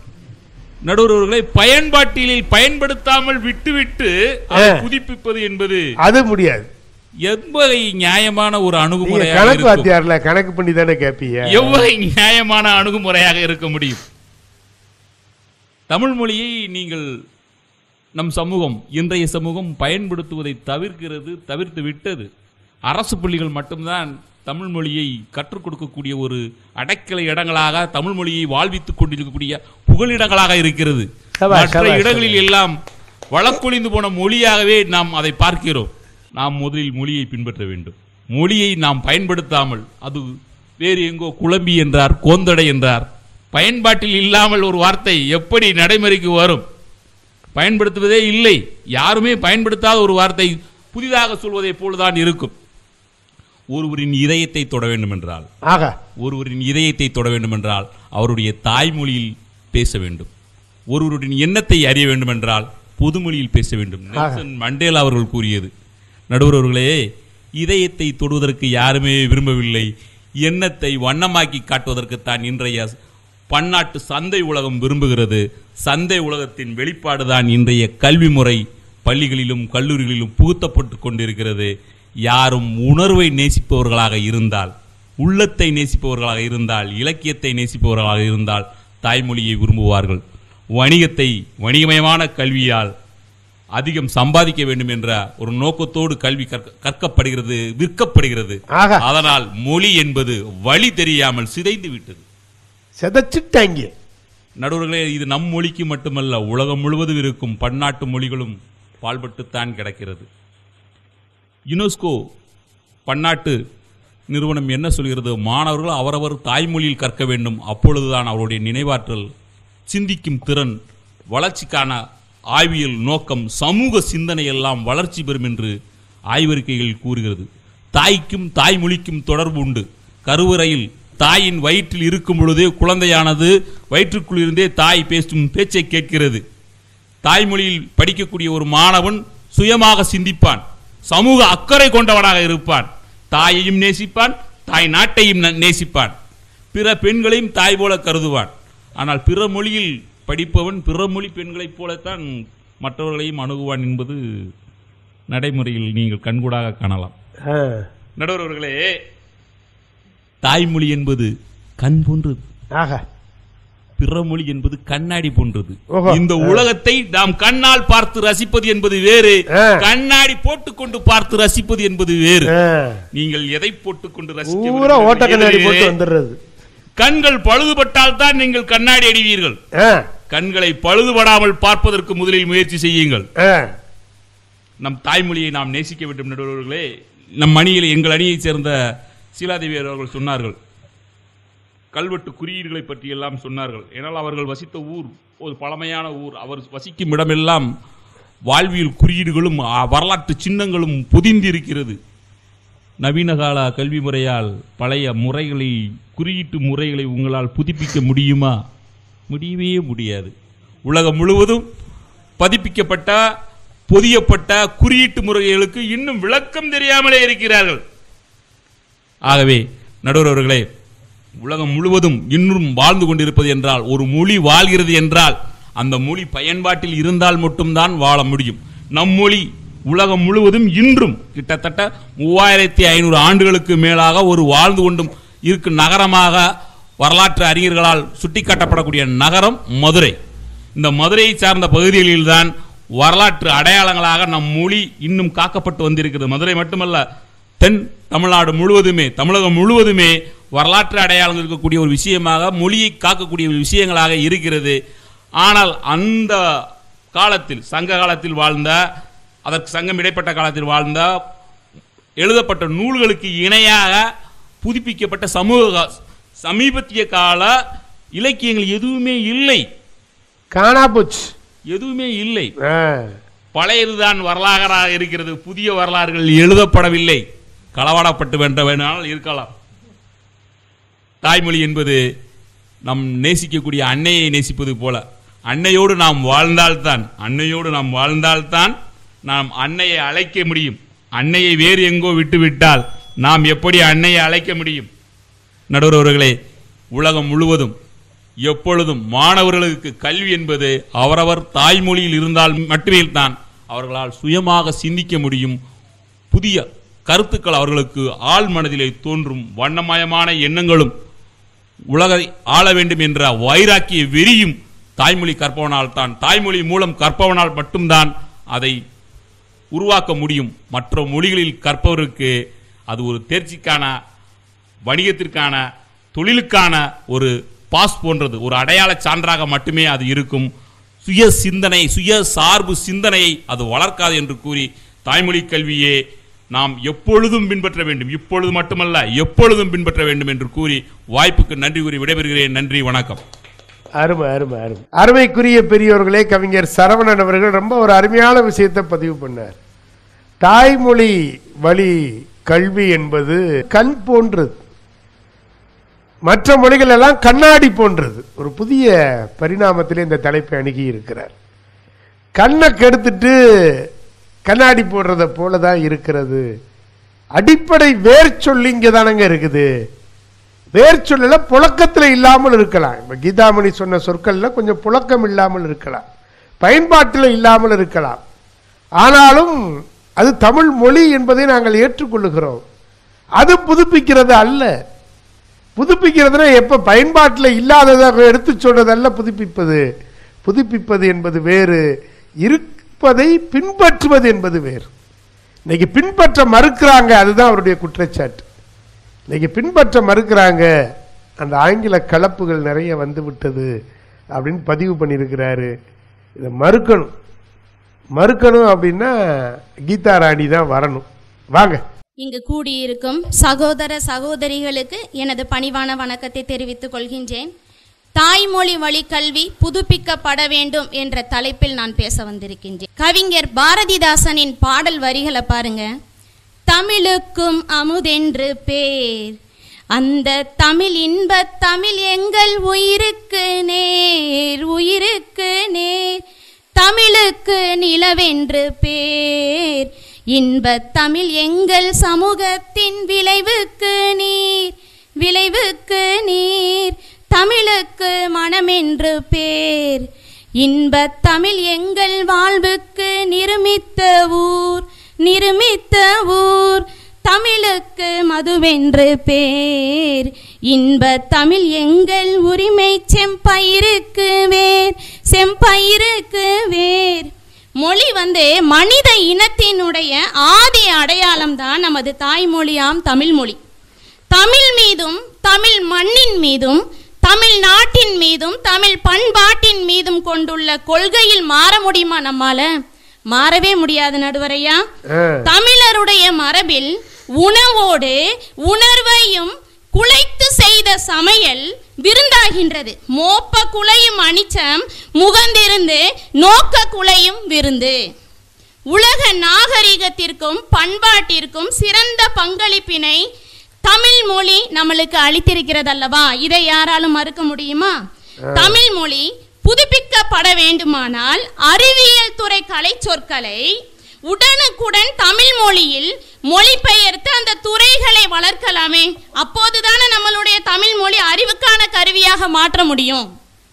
நம் மொழி தொடர்ந்து நிலைத்திருக்க வேண்டுமானால் மருத்துவம், பொறியியல், கணினி, விண்வெளி போன்ற துறைகளில் பதிவுகள் எனும் நம் மொழிக்கு கொண்டு வர வேண்டும். புதிய புதிய சொல்வளம் பெருக வேண்டும் என்றால் இலக்கியம் என்பது நமது காலத்தின் ஒரு கண்ணாடி போன்றது. இலக்கியம் என்பது காலத்தின் கண்ணாடி. என்றென்றும் நிலை பெற்ற தமிழே தோற்றத்தில் தொன்மையும் நீதான், தொழில்நுட்பத்தை ஏற்ற புதுமையும் நீதான். யாமறிந்த மொழிகளிலே தமிழ் மொழி போல் இனிதாவது எங்கும் காணோம் என்றார் பாரதியார். தமிழ் மொழி பிற மொழி சொற்களை அப்படியே ஏற்பது கிடையாது ஐயா, ஏற்பதில்லை என்பது மரபு. இதுவே மொழி வளர்ச்சிக்கான வாயிலாகவும் உள்ளது.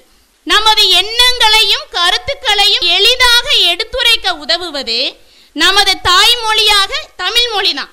நாடும் மொழியும் நமதிரு கண்கள் என்றார் பாரதியார். விண்ணோடும் முகிலோடும் உடுக்கலோடும் கதிரவனோடும் கடலோடும் தமிழை இணைத்து பேசப்படுகின்றது. தாய்மொழி வழி கல்வியில் படித்தால் வேலை வாய்ப்பிற்கான இட ஒதுக்கீடு வழங்கப்படுகின்றது. நடுவரையா, நாம் வணங்கக்கூடிய மிகப்பெரிய சிந்தனையாளர் இந்தியாவின் முன்னாள் குடியரசு பெருந்தலைவர் அப்துல் கலாம் அவர்கள் தாய்மொழியாம் தமிழ் மொழியில கல்வி கற்று இந்தியாவின் ஜனாதிபதியாக ஆக முடியும் என்று மெய்ப்பித்தவர் அவர். தமிழ் வழியில் கல்வி கற்று இந்திய குடியரசின் பெருந்தலைவராக ஆண்டுவிட்டு மறைந்தும் மறையாமல் வாழ முடியும் என்பதற்கு எடுத்துக்காட்டாக விளங்கியவர் தான் அப்துல் கலாம் ஐயா. அப்படிப்பட்ட தாய்மொழி வழி கல்வி புதுப்பிக்கப்பட வேண்டும். தமிழ் என்பது ஞானம் ஊட்டும், வீரம் ஊட்டக்கூடியது, உங்களை உச்சத்திற்கே கொண்டு செல்லக்கூடியது. தமிழ் என்பது அறத்தை சொல்லிக் கொடுக்கும், வாழ்வியலை சொல்லிக் கொடுக்கும். இன்னும் எத்தனையோ சொல்லிக்கொண்டே நாம் போய்கொண்டே இருக்கலாம். தமிழில் எல்லாமே இருக்கிறது என்ற நம்பிக்கையோடு நம்முடைய பிள்ளைகளுக்கும் நாம் என்ன செய்யணும்? தமிழை அதிகமாக கற்றுக் கொடுக்க வேண்டும். டால்ஸ்டாய் திருக்குறளை வச்சு எழுதிய கதை தான் மகாத்மா காந்திக்கு அகிம்சையை கற்றுக் கொடுத்தது. இன்னா செய்தாரை ஒருத்தர் அவர் நாண நன்னயம் செய்துவிடல் என்ற குறளை வைத்து எழுதிய டால்ஸ்டாயின் கதையின் மூலமாக அகிம்சையை கற்றார்.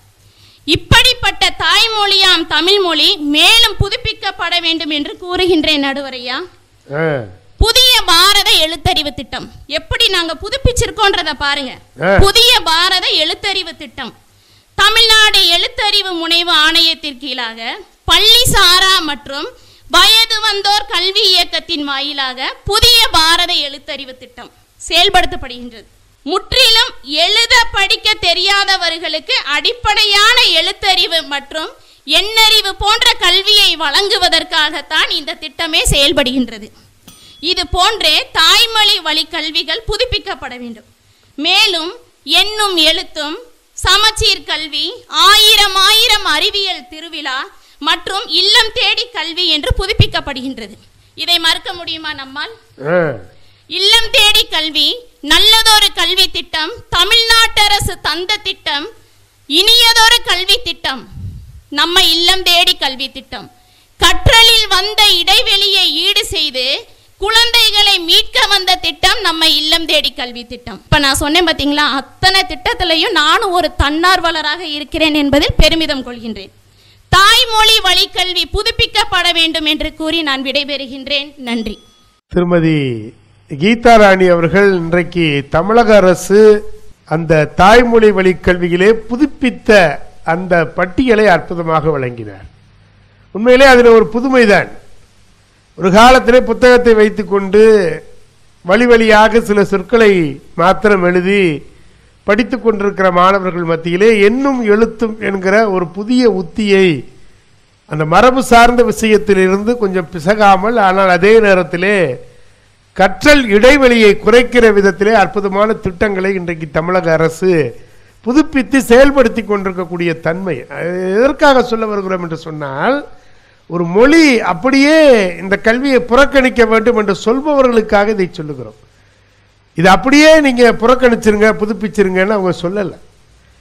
இந்த திட்டங்களின் இந்த புதிய பாரத எழுத்தறிவு திட்டம் இருக்கு பாருங்க, அதுக்குள்ள நான் போயிருக்கிறேன். அதற்கான திட்டத்தை பார்க்கிற பொழுது அதுல ஒரு அற்புதமான ஒரு விஷயத்தை சொன்னாங்க. எழுத படிக்க தெரியாத தாத்தா பாட்டிகளுக்கு எழுத வைக்கணும். இது ஒரு புதுமை. அப்ப எழுத வைக்கிற போறாங்களே, அவங்களுக்கு என்ன சம்பளம்? அரசு சம்பளம் கொடுக்காது. ஆனா அதுக்கு என்ன பதில் வந்தது தெரியுமா? அவங்க எழுத படிக்காம போனதுக்கு காரணம் யாரு? நம்ம தானே. இந்த மண்ணுலகத்திற்கு நீங்கள் என்ன செய்ய போகிறீர்கள்? இங்கேதானே கல்வி கற்றீர்கள். நீங்க கற்ற கல்வியை சொல்லிக் கொடுப்பதற்கு, தாத்தா பாட்டிக்கு சொல்லிக் கொடுப்பதற்கு கட்டணம் வேண்டாம், அது சேவையாக நினைத்து செய்யுங்கன்னு சொன்னாங்க. இன்னைக்கு பல பேர் அதுக்குள்ள இறங்கி சேவையாக அந்த திட்டத்தை கொண்டு போய் சேர்த்து கொண்டிருக்கிறார்கள் என்பது வரலாறு. அதுதான் கீதாராணி அவர்கள் அற்புதமாக பட்டியல் பண்ணியிருக்கிறாங்க. பார்க்கறதுக்கு அந்த பக்கம் பேசுன மாதிரி தான் தெரியும். வெங்கடேஸ்வரர் வந்து சொல்லுவார், கீதாராணி எங்களுக்காக அப்படியே பேசி இருக்கிறார்னு சொல்லுவார். அதை சொல்லக்கூடாதுங்கிறதுக்கு தான் இதை போட்டு கொடுத்துருக்கிறேன். வாங்க வெங்கடேஸ்வரர். அனைவருக்கும் எனது இனிய மாலை வணக்கத்தை தெரிவித்துக் கொண்டு, இன்றைய தாய்மொழி தினமான இன்றைய நாளிலே மிகச்சிறந்ததொரு பட்டிமன்றத்தை நடத்தி கொண்டிருக்கும் மீனாட்சி மைந்தன் ஐயா அவர்களின் பொற்பாதம் பணிந்து எனது முதல் பேச்சை துவக்குகிறேன். ஐயா அவர்கள் இன்றைக்கு சொல்லும் பொழுதே, பட்டிமன்றத்தை ஆரம்பிக்கும் பொழுதே சொன்னார்கள், மதுரையிலேயே நிறைய மக்கள் இருக்கிறார்கள், தாய்மொழி பேசக்கூடிய தமிழ் மக்கள் இருக்கிறார்கள், சௌராஷ்டிர மொழி பேசக்கூடிய சௌராஷ்டிர மொழி மக்கள் இருக்கிறார்கள், தெலுங்கு மொழி பேசக்கூடிய தெலுங்கு மொழி மக்கள் இருக்கிறார்கள், இப்படி எத்தனையோ மக்கள் இருக்கிறார்கள் என்று ஒரு வார்த்தையை சொன்னார். அப்படிப்பட்ட அத்தனை தாய்மொழி பேசக்கூடிய அனைவருக்கும் முதலில் எனது தாய்மொழி தின வணக்கத்தை தெரிவித்துக் கொண்டு, ஐயா அவர்கள் கூறியது போல இந்த தாய்மொழி தினத்தை பின்பற்ற வேண்டும் என்ற வார்த்தையிலே நீங்கள் கூறியது அனைத்துமே அடங்கிவிட்ட அந்த ஒரு வார்த்தையிலேயே. காரணம் என்னவென்றால், உலக ஐக்கிய நாடுகள் சபையானது ஒரே ஒரு வார்த்தையை தான் எடுத்திருக்கிறது, தமிழில் இருந்து ஒரே ஒரு வாக்கியத்தை எடுத்திருக்கிறது. அது என்ன வாக்கியம் என்பது எல்லாருக்கும் தெரிந்த வாக்கியம். யாதும் ஊரே யாவரும் கேளீர். இந்த வாக்கியத்தின்படியே மதுரையிலே யாதும் ஊரே யாவரும் கேளீர் என்றபடி மதுரையில் இருக்கக்கூடிய அனைத்து தாய்மொழியினரையும் அரவணைத்து கொண்டு கொடுக்கிறது மதுரை இலக்கிய பேரவை, மதுரை மண்ணும். அப்படிப்பட்ட மதுரை மிகச் சிறந்ததொரு பட்டிமன்றத்தை நடத்தி கொண்டிருக்கிறது. இந்த பட்டிமன்றத்திலே எதிரணியிலே பேசுகிறவர்கள் அத்தனை பேரும் கூறினார்கள், தாய்மொழி புதுப்பிக்கப்பட வேண்டும், புதுப்பிக்கப்பட வேண்டும் என்று.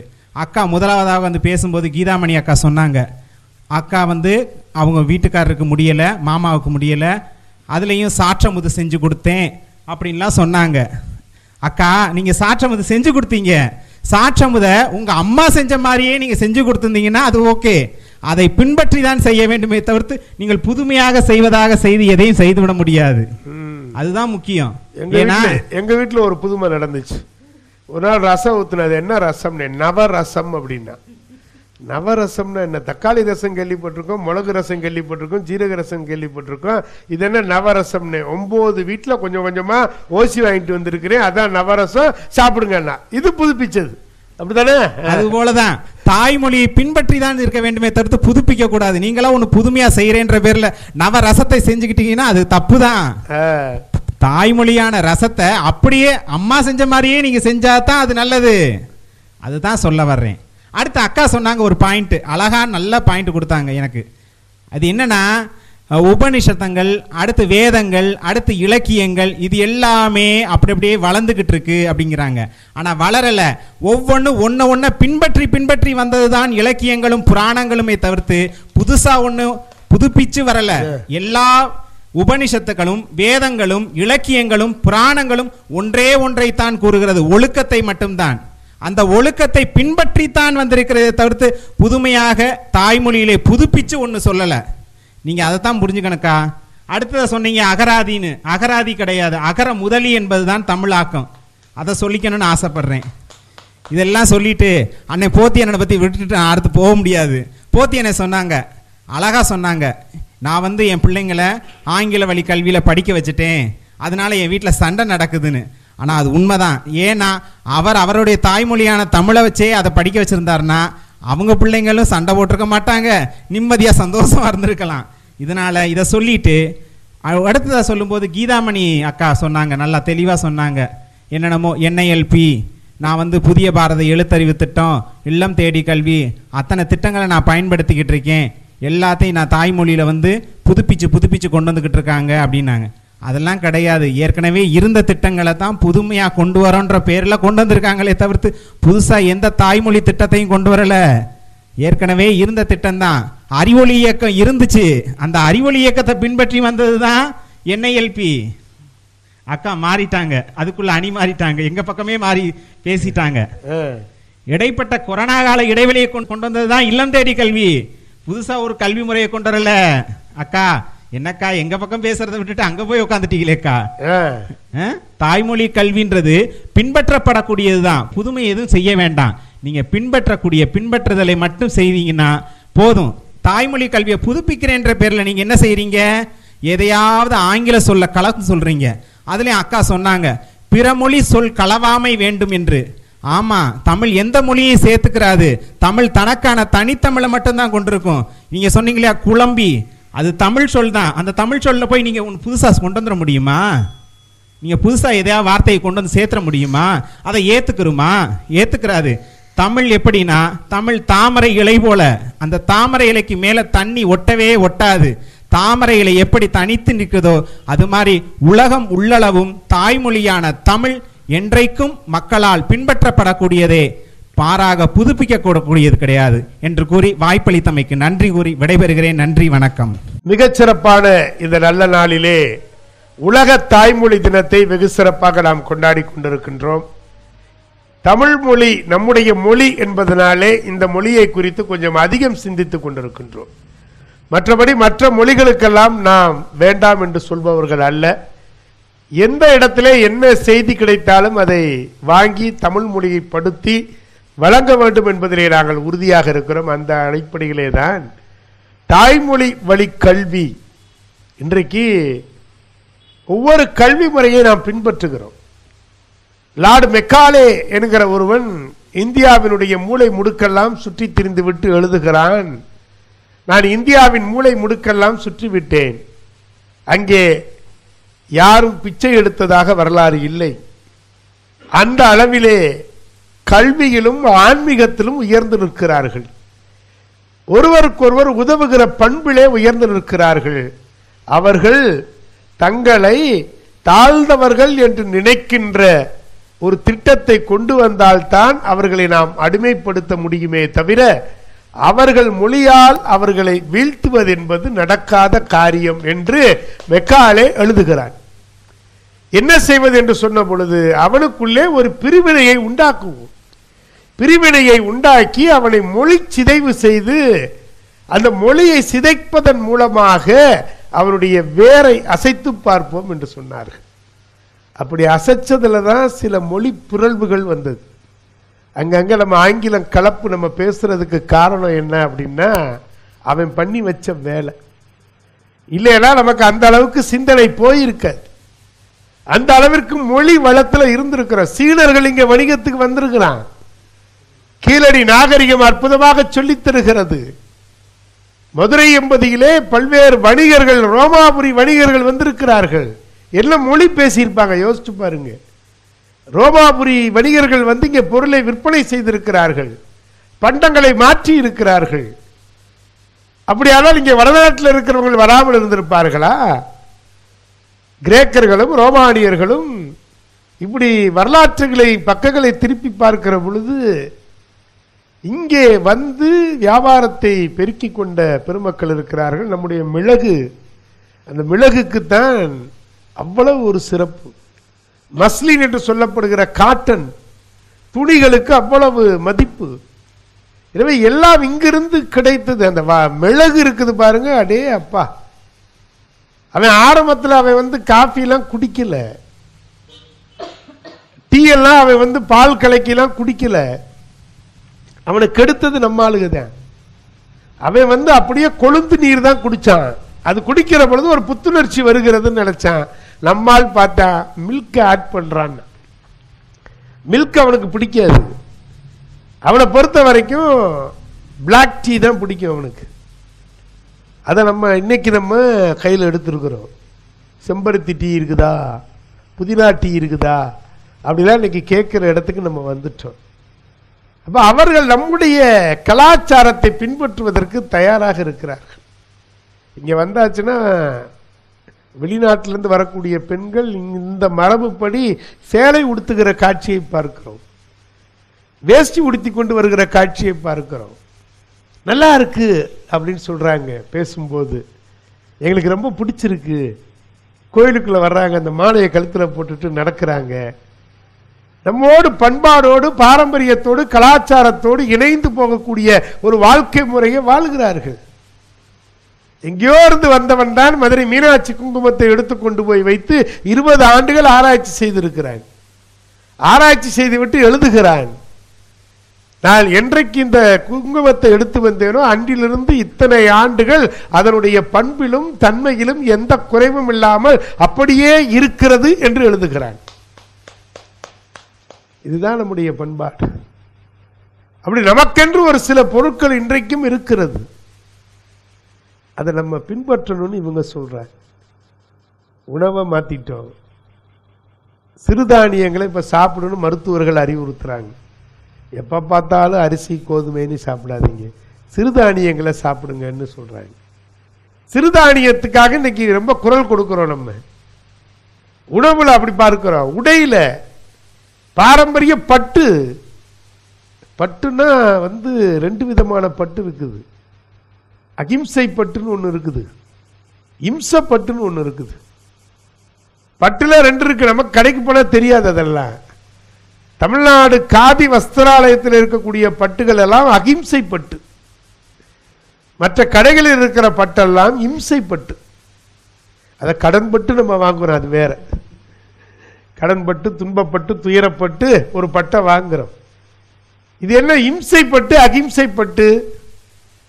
பட்டு நூலை தருகிற அந்த பட்டுப்பூச்சிகள் கூட்டை விட்டு வெளியே போன பிறகு அதை எடுத்து அதை கொதிநீரிலே போட்டு அந்த இலைகளை எடுப்பது அகிம்சைப்பட்டு. உயிரோடு இருக்கிற பொழுதே அதை கொன்று அதை எடுப்பது இம்சைப்பட்டு. அப்ப காதி பட்டுக்கு விலை கூடுவதற்கான காரணம் என்னன்னா, காத்திருக்கிறாங்க. இந்த பட்டுலேயே இவ்வளவு விஷயம் இருக்குதே நமக்கு.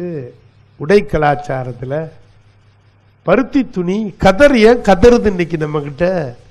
கதர் போட மாட்டேங்கிறோமே. கோடை காலத்திற்கு ஏற்ற உடை கதர் உடைதானே, பருத்தி உடைதானே. உடை இருப்பிடம், என்னைக்கு வீட்டுக்குள்ள கழிப்பிடம் வந்துருச்சோ அன்னைக்கே வீட்டில் இருக்கிற சுகாதாரம் கேள்விக்குறியா போயிடுச்சு. இயற்கையோடு இணைந்து வயல்வெளிகளிலே போய் காலை கடன்களை முடித்தார்கள். அன்னைக்கு இவ்வளவு தொற்றுக்கள் வரவில்லை. வீட்டுக்குள்ள எல்லாம் கொண்டு வந்துட்டோம். வீட்டுக்குள்ள ஒரு குளிர்சாதன பெட்டி வந்துருச்சுன்னா அத்தனை வியாதியும் வந்துருச்சுங்க. அதிலிருந்து வெளியாகிற நச்சு வாயு, அதை உண்பதன் மூலமாக, அந்த பொருளை சாப்பிடுவதன் மூலமாக, இதெல்லாம் வேணாம், பழைய முறையை பின்பற்றுங்கன்னு இவங்க சொல்றாங்க. மொழி என்றால் எல்லாவற்றையும் உள்ளடக்கியது. மனிதனுடைய நாகரிகம், கலாச்சாரம், பண்பாடு அத்தனையும் உள்ளடக்கியது. பேசுறது மாத்திரம் அல்லங்க. பேச்சு தமிழ் மாறிடுச்சு இன்னைக்கு.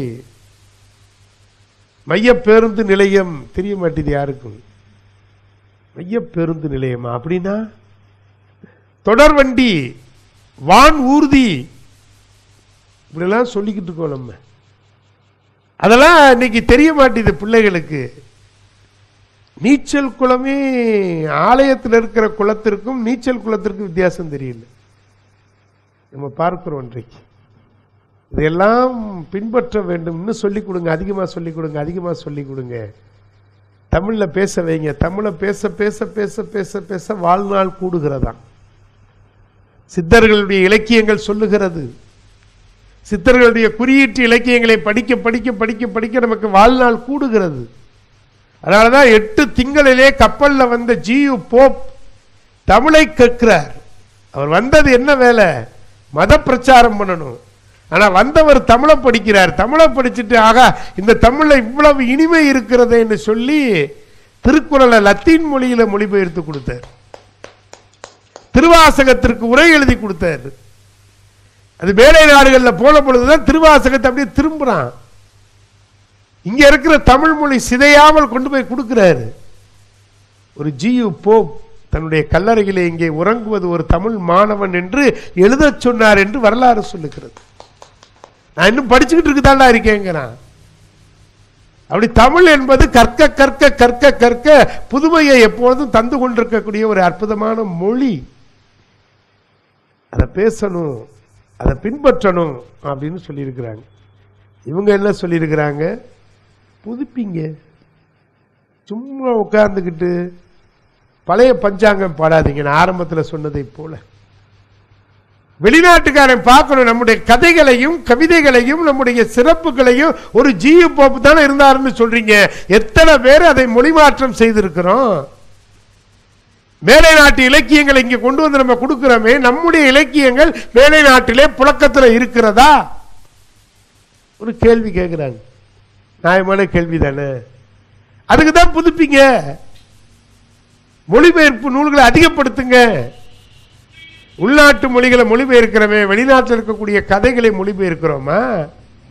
யூ கேன் வின் அப்படிங்கிற ஒரு புத்தகம் ஷிவ் கேரா எழுதுறார். ஒரு கதை. ஒரு பையன் போய் நிற்கிறான், ஒரு பலூன் வியாபாரி நிற்கிறாரு. பலூன் கலர் கலரா இருக்குது. அந்த பையன் அந்த பலூன் வியாபாரி சட்டையை பிடிச்சி இழுக்கிறான். இழுத்துட்டு கேட்குறான், அந்த பலூன் பச்சை பலூனு பறக்குமா? பறக்கும். நீல பலூன் பறக்குமா? பறக்கும். மஞ்சள் பலூன் பறக்குமா? பறக்கும். கருப்பு பலூன் பறக்குமா? பறக்கும் அப்படின்னு சொல்றாரு. இவன் கேட்கிறான், எல்லா பலூனும் பறக்குமா? அப்பதான் அவர் சொல்றாரு, வண்ணத்திலே வேற்றுமை இல்லை, அதன் உள்ளே இருக்கிற காற்று தான் அதை உயர பறக்க வைக்கிறது. எனவே உன் உள்ளத்திலே நீ எதை நினைக்கிறாகையோ அதுவாகவே நீ மாறுகிறாய் என்கிற பகவத்கீதையினுடைய சாராம்சத்தை எடுத்துக்கொண்டு போய் மேலை நாட்டு இலக்கியத்தில் புகுத்தி இருக்கிறாரு. ஆனா நம்ம பலூன் வியாபாரி கதையை சொல்லும் பொழுது பாருங்க, சிவகரா அப்படி சொன்னாருன்னு சொல்றான். அது எங்க இருந்துடா போச்சுன்னா இங்க இருந்து தான் போச்சு. அது மாதிரி நிறைய கதைகளை சொல்லலாம். நம்முடைய கீதாச்சாரம் அது ஒண்ணு போதுமே. வாழ்க்கையில் எது நடந்ததோ அது நன்றாகவே நடந்தது. அது மொத்தமா அவர் கொடுக்கல. அவ எல்லாமே பார்க்கிறோம். நம்ம மொழி எவ்வாறு விரிவாக்கமா இருக்கு. அன்னைக்கு ஒருத்தர் வந்தார் எங்க பள்ளிக்கு, இலங்கை தமிழர். என்ன கதைத்து கொண்டு இருக்கிறீர்கள் அப்படின்னார். அப்படின்னா பேசுதல். கதைத்தல் அப்படின்னா பேசுதல். தமிழ்ல தான் செப்புதல், அறைதல், மொழிதல், நவிழ்தல், நுவழ்தல், கூறுதல், இவ்வளவு இருக்குது தமிழ்ல. என்ன கதைத்து கொண்டிருக்கிறீர்கள்? தலைமை ஆசிரியரிடத்திலே பாடசாலைக்கு வகுப்புக்கு செல்லவில்லையா அப்படின்னார். ஐயா என்னையா பேசுற? இலங்கை தமிழர்கள் பேசுறாங்க. அவர் ஒரு அமைப்பு வச்சிருந்தார். அந்த அமைப்பு பேரு ஏதிலியர் அமைப்பு. அது என்ன ஏதிலியர் அமைப்புன்னு கேட்டேன். ஏதும் இல்லாதவர்கள், எங்களுக்கு குடும்ப அட்டை கிடையாது, வாக்காளர் அட்டை கிடையாது, எந்த அட்டையும் இல்லை, ஏதும் இல்லாதவர்கள் நாங்கள். இலங்கையிலிருந்து இங்கே தஞ்சம் கேட்டு வந்திருக்கிறோம். எனவே ஏதிலியர் எங்களுடைய அமைப்புக்கு பெயரு ஏதிலியர் அமைப்பு. ஏதிலியர்ங்கிற சொல்ல அன்னைக்கு தான் நானே கேட்கிறேன். ஏதும் இல்லாதவர்கள்.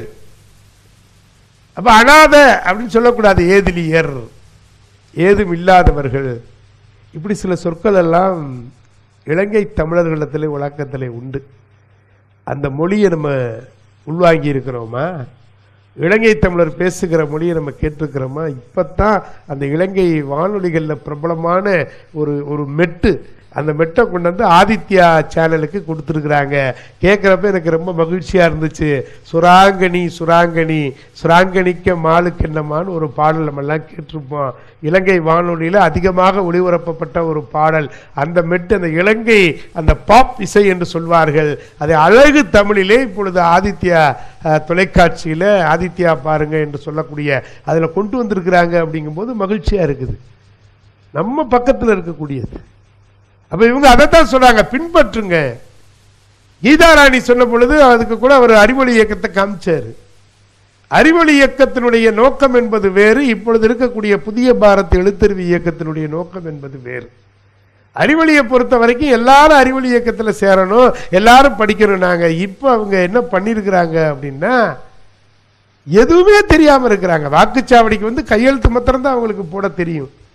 அவர்களை படிக்க வைத்து அவர்களுக்கு எண்ணும் எழுத்தும் சொல்லிக் கொடுத்து அதற்காக தன்னார்வலர்களை நியமித்து அவர்களை கொண்டு வந்திருக்கிறார்கள். அறிவொளி இயக்கத்தில் நானும் இருந்தவன் என்கிற அடிப்படையிலே அதற்கும் இதற்கும் கொஞ்சம் மாற்றங்களை கொண்டு வந்திருக்கிறார்கள் என்பதை பார்க்க முடியும். அதே போலதான் இல்லம் தேடி கல்வி. அதெல்லாம் இல்லம் தேடி கல்வி அப்படின்னா தனியார் பள்ளிகளில் படிக்கிற மாணவர்களுக்கு வீட்டில் இருக்கக்கூடிய பெற்றோர்கள் அவங்களுக்கு வந்து எல்லாமே சொல்லி கொடுக்குறாங்க, பக்கத்தில் இருந்து பார்க்குறாங்க. அரசு பள்ளியில் படிக்கிற பிள்ளைகளுக்கு அப்படி மாதிரி இல்லை. பள்ளிக்கூடம் முடிந்த உடனே அவர்கள் வந்து வீட்டுக்கு போயிடுவாங்க. இந்த வீட்டு பகுதியில் இருக்கிற பிள்ளைகளை எல்லாம் சேர்த்து ஒரு தன்னார்வலர் வந்து அவர்களுக்கு பாடம் சொல்லி கொடுக்கறது தான் இல்லம் தேடி கல்வி என்கிற ஒரு மகத்தான திட்டத்தை இந்த மண்ணுக்கு கொண்டு வந்தாங்க. சில இடங்களில் பள்ளிகளில் நடைபெறுகிறது, கிராமங்களில் எல்லாம் பொது இடங்களிலே ஊர் மந்தையிலே வைத்து நடத்தப்படுகின்ற அது புதுப்பிக்கப்பட்ட ஒரு மாதிரி. இதுவரைக்கும் நம்ம யாரு நம்ம டியூஷன் எடுத்துக்கிறோன்னு சொல்லிக்கிட்டு இருந்தோம், அதை புதுப்பிச்சுட்டாங்க. இல்லம் தேடி கல்வி உங்க வீட்டுக்கே நாங்கள் வர்றோம்னு கொண்டு வந்துட்டாங்க. இன்னும் மாற்றங்கள் வந்து கொண்டு இருக்கிறது.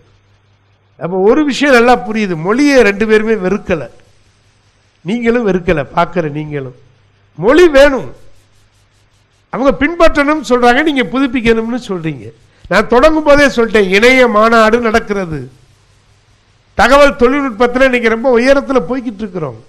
இன்னும் சில குறியீடுகள் நமக்கு தெரிய மாட்டேங்குது. மவுஸுக்கு சுட்டின்னு சொல்றோம், அருமையான தமிழ். கணினி அப்படின்னு கொண்டு வருகிறோம். இன்னும் வார்த்தைகளை தேடி புதுப்பிச்சுக்கிட்டே தான் இருக்கிறோம். இதை இன்னும் அதிகப்படுத்துங்கன்னு இவங்க சொல்றாங்க.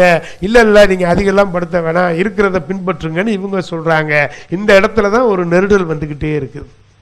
நீ அடுத்து வருகிற 20 ஆண்டு 30 ஆண்டுகள் கழித்து இன்னைக்கு வந்தாச்சு, ஆர்டிபிஷியல் இன்டெலிஜென்ஸ் கொண்டு வந்துட்டோம். செயற்கை நுண்ணறிவு வந்துருச்சு. செயற்கை நுண்ணறிவுல இன்னைக்கு உங்களுடைய டேட்டா பேஸ அப்படியே எடுத்துடலாம். இதை நம்ம பிள்ளைகளுக்கு சொல்லித்தரணுமா வேண்டாமா இவங்க 3 பேரும் கேட்குறாங்க. இவங்க சொல்றாங்க அதெல்லாம் சொல்ல வேணாம், நீ நாலடியார் படி, நீ திருக்குறளை படி, நீ சிலப்பதிகாரம் படி, நீ சிவக சிந்தாமணி படி, அதை படிச்சா போதும். அதை படிச்சா வெளிநாட்டோடு எப்படி நம்ம பிள்ளைங்க போட்டி போடும். சிக்கல் வருது. அப்ப சாட் ஜிபிடி அவனுக்கு தெரியணும். இன்னும் பல கிராமங்களிலே அது என்னன்னு கூட தெரியாம பல மாணவர்கள் இருக்கிற ஒரு நிலைமையை மாத்துறதுக்கு தான் இன்னைக்கு அத்தனை அரசு பள்ளிகளிலும் குறித்து வைத்துக் கொள்ளுங்கள், அத்தனை அரசு பள்ளிகளிலும் இணைய வசதியை ஏற்படுத்தி தந்திருக்கிறார்கள். அந்த இணையத்தின் மூலமாக அனைத்தையும் எதிர்கால தலைமுறை படிக்க வேண்டும் என்பதற்காக அரசு அதை திட்டமிட்டு செலவழித்துக் கொண்டிருப்பது புதுப்பிக்கப்பட்ட ஒரு திட்டத்தின் மேம்பாடு என்பதை இந்த இடத்துல பதிவு செய்யும். நம்ம பார்க்கிறோம் இன்னைக்கு அரசு பள்ளிகளில் இணையம் கொண்டு வந்தாச்சு. அது தொடர்பான கூட்டம் நடக்கும்போது மாவட்ட முதன்மை கல்வி அலுவலர்கிட்ட பேசுறாங்க, எங்க கிராமத்துக்கு இதுவரைக்கும் அந்த போஸ்ட் ஊண்டி வரல, அதுக்கு 1 லட்சம் ரூபாய் செலவாகும்னு சொல்றாங்க, இருந்தாலும் நாங்கள் பிள்ளைகளுக்காக அதை கொண்டு வரோம்னு சொல்லி மூளை முடுக்கெல்லாம் இணைய வசதியை கொண்டு வருவதற்கு தமிழக அரசு மிகப்பெரிய ஒரு பொருட்செலவை செய்து கொண்டு போய்கிட்டு இருக்கிறாங்க. 2-3 ஆண்டுகளில் தன்னிறைவு பெற்ற இணைய வழி சேவை அனைத்து அரசு பள்ளிகளுக்கும் கிடைப்பதற்கான அந்த திட்டத்தை அழகாக கொண்டு போய்கிட்டு இருக்கிறாங்க. நம்ம பார்க்கிறோம். அப்ப எல்லா விஷயத்தையும் கூட்டி கழிச்சு அப்படி பார்க்கிற பொழுது பழையன கலியனும் புது என புகுதலும் அப்படின்னு நம்ம சொல்லி இருக்கிறோம். பின்பற்ற வேண்டுமா? கண்டிப்பா பின்பற்ற வேண்டும், அதுல மாற்று கருத்து கிடையாது. ஆனால் வெளிநாட்டோரோடு போட்டி போடுகிற பொழுது அது புதுப்பிக்கப்பட வேண்டும் என்கிற கருத்தையும் நாம் ஏற்றுக்கொண்டிருக்கிறோம். இன்றைக்கு அது நோக்கித்தான் நம்முடைய கல்வி முறை, நம்முடைய தமிழகத்தில் இருக்கிற கல்வி முறை ஒரு சிறப்பான கல்வி முறை. அது உலகத்தோடு போட்டி போடுகிற அளவிலே உன்னதத்தை தொட்டு கொண்டிருக்கிறது என்பதை மறுக்க இயலாது. எனவேதான் தமிழக அரசு அதிலே உறுதியாக நின்று இந்த கல்வி முறையை எடுத்துக்கொண்டு செல்ல வேண்டும். இது உலகத்தோடு போட்டி போடுகிற அளவிலே இன்றைக்கு நம்முடைய கல்வி முறையை செம்மைப்படுத்தி இருக்கிறோம், புதுப்பித்திருக்கிறோம் என்று சொல்லி இருக்கிறார்கள். அந்த அடித்தளத்திலே நின்று நம்முடைய தாய்மொழி வழி கல்வி பின்பற்றப்பட வேண்டும் என்பதிலே மாற்று கருத்து இல்லை. ஆனால் எதிர்காலத்திலே நின்று நம்முடைய மொழி நிலைக்க வேண்டும் என்று சொன்னால் அது புதுப்பிக்கப்பட வேண்டும், இன்னும் அதிகமாக புதுப்பிக்கப்பட வேண்டும் என்று சொல்லி இந்த அளவிலே நிறைவு செய்கிறோம். நன்றி, வணக்கம்.